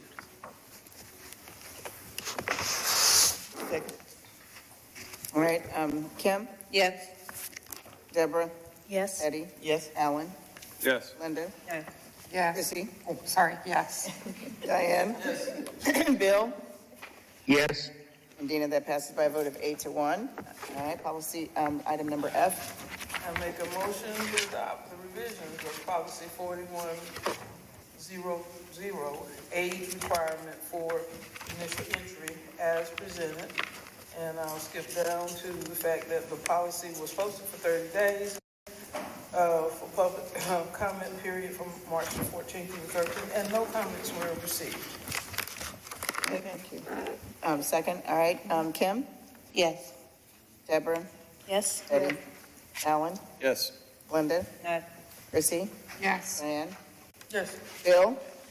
Yes. And Gina, yes, it passes by a vote of 8-1. Item G. I make a motion to adopt the revision of policy 4130, discretionary inter-district admission as presented. And I put the background information in here, even though I realize it's late and y'all want me to hurry up. But I did that because it was said that people didn't understand what we were doing and why. But, you know, since Kim wants us to get out of here, I'm going to drop down to the policy was posted for 30 days, public comment period from March 14th through April 13th, and no comments were received. All right, is there a second? Second. All right, Kim? Yes. Deborah? Yes. Eddie? Yes. Alan? Yes. Linda? Chrissy? Yes. Diane? Yes. Bill? Yes. And Gina, yes, that passes by a vote of 8-1. Item H. The last one is I make a motion to adopt the revisions to policy 4220, student insurance program as presented. And this was put out for a 30-day comment between March the 14th through April the 13th, and no comments were received. Second. Thank you. Kim? Yes. Deborah? Yes. Eddie? Yes. Alan? Yes. Linda? Chrissy? Yes. Diane? Yes. Bill? Yes. Gina, that passes by a vote of 8-1. Chair, I wanted to be known that my policy committee and I have done our due diligence. I appreciate them coming and, you know, going through this. So, we have done our due diligence as far as, and the meeting has been available to anybody who wanted to attend. Thank you and the committee for the work that you're doing. We don't have a closed session this evening. We do. I move to go into closed session to preserve the attorney-client privilege and to discuss personnel matters protected by state law. A second? Second. All those in favor say aye. Aye. Any opposed? We are coming back out too. We are coming back out to take action. Okay.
Okay, I'd like to make an addendum to the personnel report for the approval of administrative appointments to principal and senior executive director.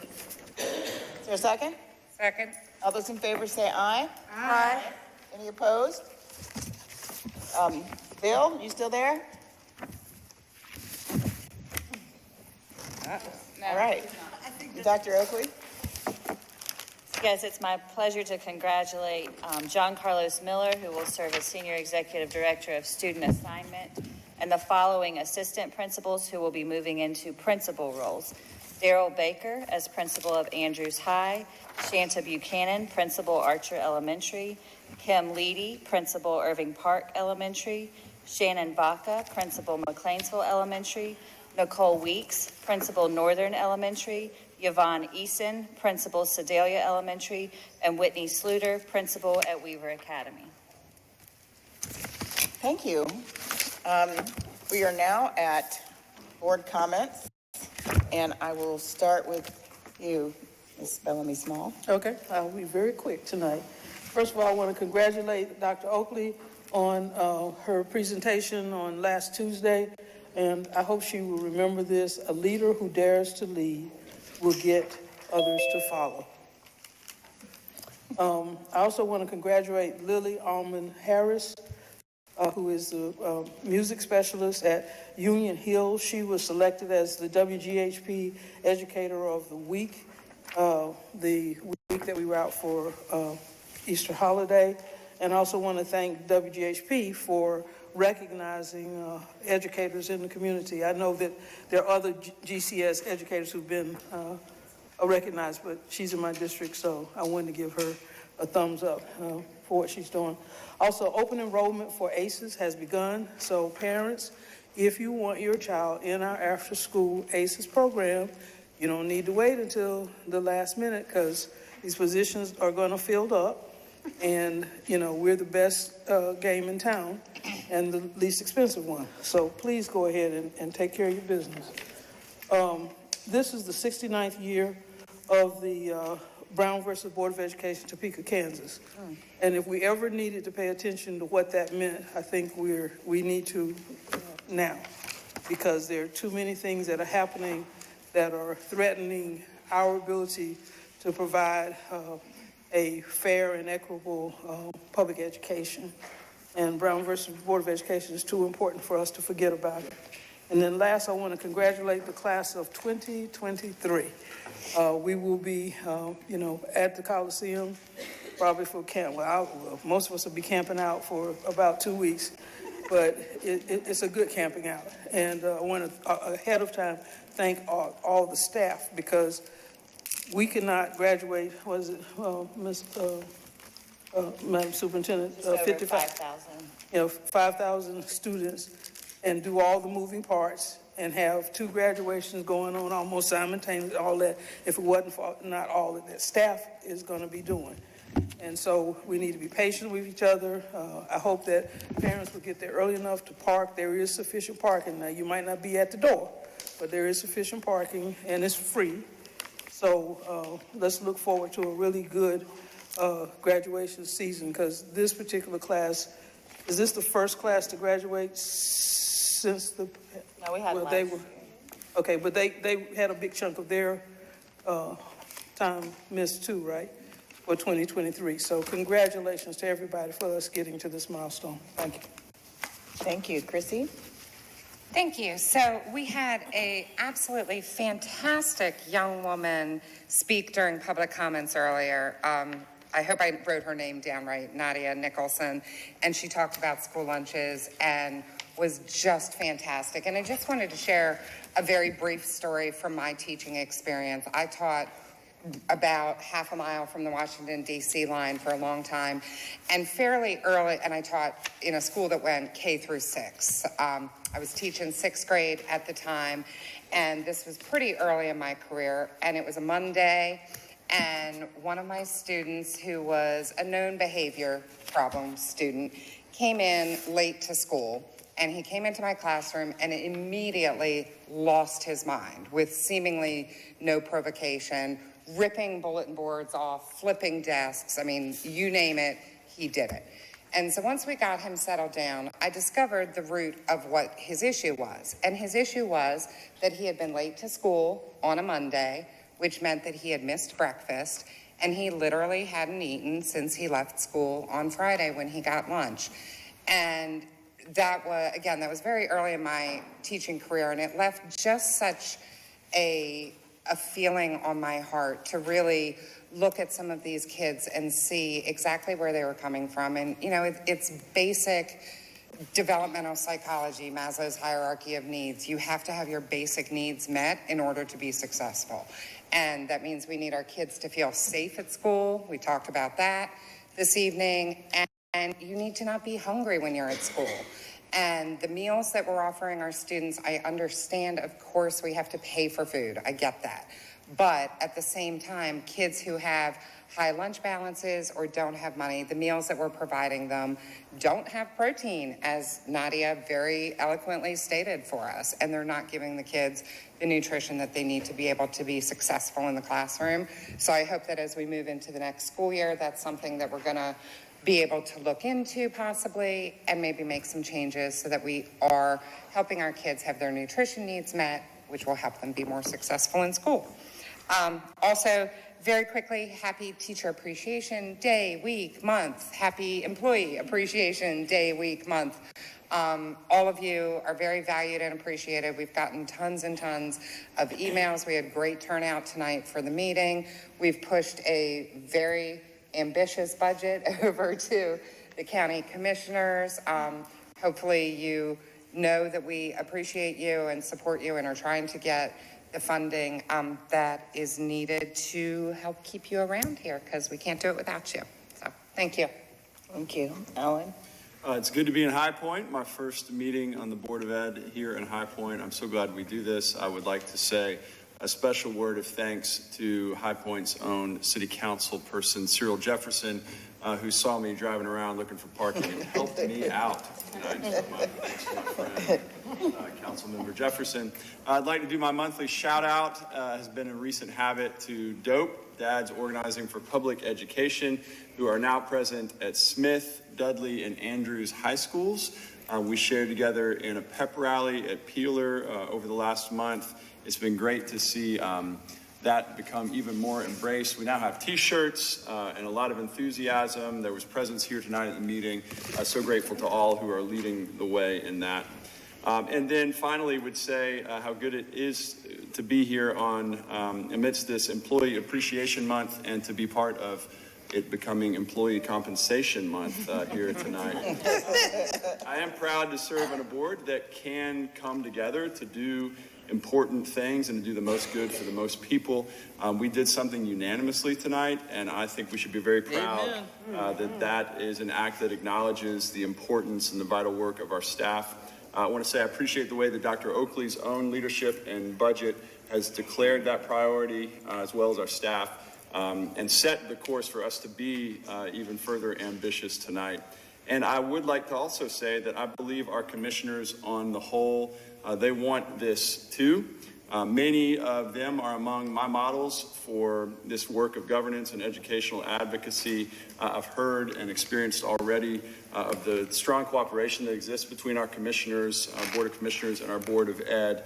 And I want to express my commitment to continuing in that work together to do the most that we can to advocate for our staff within this budget process ahead. Much of what I know of our schools is through my children, who are students. And on this night, I would like to make two quick observations. One of my kids is a fifth grader. And fifth grade, the anticipation of transition, the shifts that they've experienced post-pandemic, I've learned fifth grade can be very hard. My daughter loves her teachers. She adores her friends. She has great supports at school. But when we have asked her, who at school do you know that you can go to if you need something? Who is among the trusted adults? Her answer has consistently been the teacher assistant from her kindergarten classroom, Miss Kaiser. Another of my kids is a seventh grader, and I knew already the seventh grade could be hard. He's collected, he's calm, he's pretty measured, and he's active on campus. He has good friends and great teachers and administrators that lead with great skill. But do you know that we've noticed that if he ever feels a little off balance, The first place he's drawn is to the safe and trusted space created in the front office with longtime GCS office staff member, Ms. Rita. And so tonight, I'm so grateful that we've been able to express support for Ms. Kaiser, for Ms. Rita, for all of the names and stories that we heard tonight and all the other countless ones that we could list, and that kind of deep appreciation could take some financial form in Employee Compensation Month. Thank you. Thank you, Pastor Strauss. Ready? Once again, happy Teacher Appreciation Week, month, and also with the Gifford County School Employee Appreciation. If you missed an activity that was held at Dudley High School last weekend, you missed a treat. It was Stop the Violence, and there was everything. It was like a carnival. It was the best carnival. It was better than the one at the Coliseum. Everything was there. You're talking the Duncan booth, you're talking about the inflatables, you're talking about people singing, dancing, the cheerleaders, everything was there. So you missed a treat. Next year, make sure you're there. As far as little Princess Nadia speaking, of course, you know that touched a lot of us. And she spoke from her heart, and you can tell that. And I had promised that I would have the remaining balance on last month, because I know you all tired of hearing about the lunch debt, right? Yeah. So I did not have it last month, but I will say today that we turned in $3,366.90. So we complete that. And since a check was left at home, not my house, someone else's house, I will be bringing it over to our finance officer tomorrow morning. So you will not hear that again, okay? I hope. I would say that I am so pleased that we decide to come together as far as the budget is concerned. We're not saying that we won't get what we ask, but we can say we are trying to move forward to make it better for our classified staff because of the fact we know that they deserve that. I was a classified staff at one point and worked 2 jobs, sometimes 3 jobs, to make ends meet. So I know how hard it is, and I really, really appreciate all the long hours and the hard work that they all are doing, not only classified, but all the Gifford County School staff. I thank you so very much. Thank you. Deborah? All right. I'm going to start mine off a little differently. First off, to my colleagues, it is also Nurses Week. Happy Nurses Week, ladies and gentlemen. Love us or hate us, we're either fabulous or crazy. Given the fact that I'm sitting here, I'll leave it to your guess as to which category I fall in. And over these years, I continue to see just how similar nurses and teachers are. Definitely, there are a lot of parallels in the job. And one that I'm seeing more disturbingly in these days is for the last decade, nurses have been more likely to be assaulted on the job than police officers and law enforcement. That trend is rising among teachers. They are being assaulted at work when our kids fight. And I ask parents to discuss with your children the ramifications of fighting, not just leaving it off social media because it's not worth that 5 minutes of fame, but also that the person that you go after may not and probably will not be the person you injure or the only person you injure. That teacher you care for might very well be in the line of fire. Please help us protect our teachers, because when we do things like put a $100 million ask out there, it's one thing to look at the monetary return because that's huge, but look at what they give our students in return. And this is not exclusive to teachers, this is all of our staff. And I've said this about 1,000 times, I think, since the pandemic. We can put your students back in classrooms. I can send my kid back to the school, but I can't do it if the school is empty. When our teacher said, and our staff told us, give us the vaccine, we will take it, get it first line, and we'll get back in that classroom. We had more than an 80% vaccination rate among Guilford County Schools employees, which is the highest I've heard of. They asked for it. We gave it. They stayed with us. We have one of the highest retention rates in the state, especially in the large districts, because when they asked us and said we need bonuses and we gave it, they stayed with us. We need to continue that trend. They are sitting here saying, we do not have livable, survivable wages. And I fully believe that if we fund our employees, not only if they ask it and we give it will they stay with us, but they will bring more in. Because that is what they have done to date with everything that they've looked as a group and said, please provide this for us. They have come back and done everything that we've asked for. So teachers, thank you. My 12-year-old is not a math girl, and I want to say thank you to Mrs. Farrow, because Mrs. Farrow stays after class with her, works with her, tutors her, and Mrs. Farrow is her person, even though math is the last place that she usually wants to stay. Mrs. Farrow is her safe place. I love it to pieces. That said, the first grader is the exact opposite. She will share everything with everyone, and usually when I walk in her classroom, everybody goes, "Oh, you're Victoria's mom," and I'm like, "Oh, yes, that's me. What do you know that I don't know?" So that's always an interesting conversation. I would like to give a shout out to our colleagues over in Winston-Salem in the Forsyth County School Board. They had students from Reynolds and Reagan High present to them with Students Demand Action, which is a national organization that advocates for ending gun violence. They have asked that their Board of Education adopt a resolution, and give me just a second and I can look that up. That resolution to is a safe gun storage resolution to add content to the district's website and send home gun safe storage communication to parents. One thing I very much struggle with is I do know many families that have taken their children out of public schools, private schools, charter schools, what have you, to homeschool them because of the gun violence epidemic that we have going on in our schools. And I will never once argue with anyone's choices in how they educate their child, because I believe that is very personal. However, your child is more likely to be injured by a gun in their own home, mishandled in whatever manner, than they are to be shot in a school shooting, at least prior to this year. I don't have the 2023 numbers on that. I believe that safe gun handling should be part of gun ownership, and I would like, if there are any students who are interested in working on a resolution with Guilford County Schools, I would be happy to support that and happy to put that before our chair if that comes to fruition, because I do believe that this is valuable information and life-saving resolution that they've done tonight, and I would like to thank Winston-Salem for setting that bar for us. Thank you. Thank you. Definitely, I want to piggyback on what you're talking about in regard to gun safety.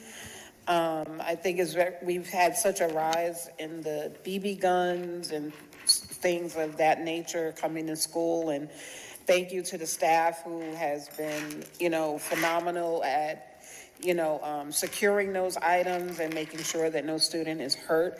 But parents, we really need your help in that regard, in monitoring those things as well. If you purchase those items, we really need you to make sure they do not leave the house to school and things like that. I think that's why I was kind of like advocating for a clear bag option, to just start thinking about it. We don't need a policy, but parents just start, to put it out there that you can do those things on your own.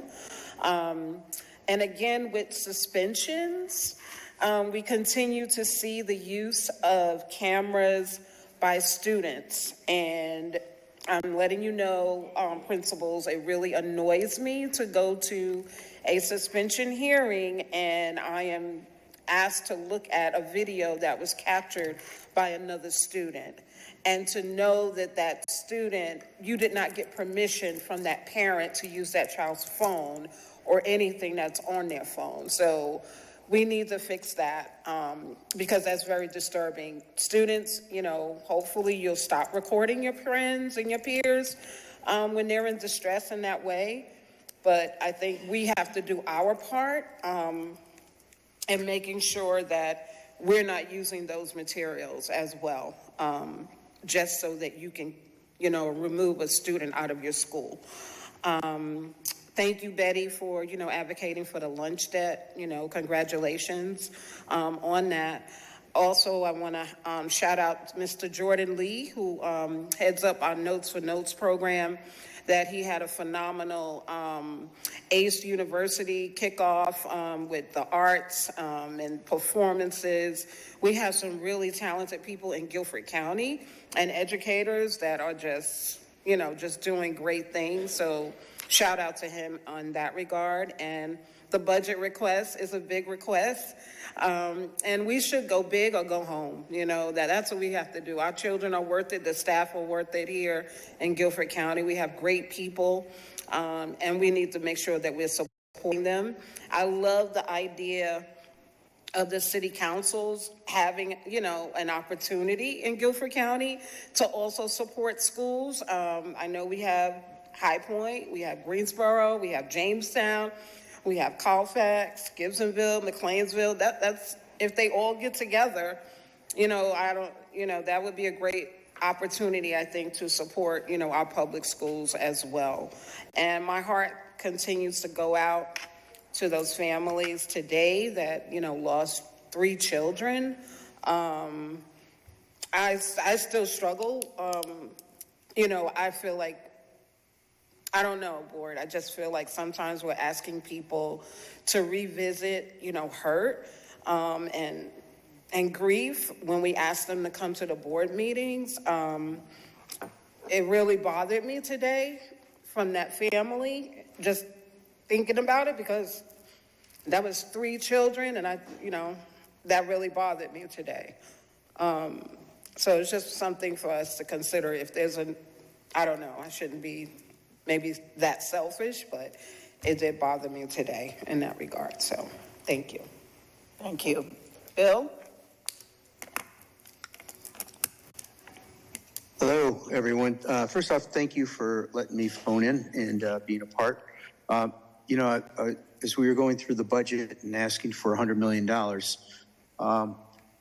the most important asset we have, besides the children, are our employees, our teachers, and other folks that run our school. And without them, we can't complete the tasks set about for us by the commissioners and the taxpayers. And I'm all in favor of helping our employees have a very sustainable lifestyle and for the amount of work they do, and the amount of hours they put in. They are grossly underpaid, and we have to keep working at it. And I know we started out, we may not get it this year, but I think we got to keep going for it and try and help our employees.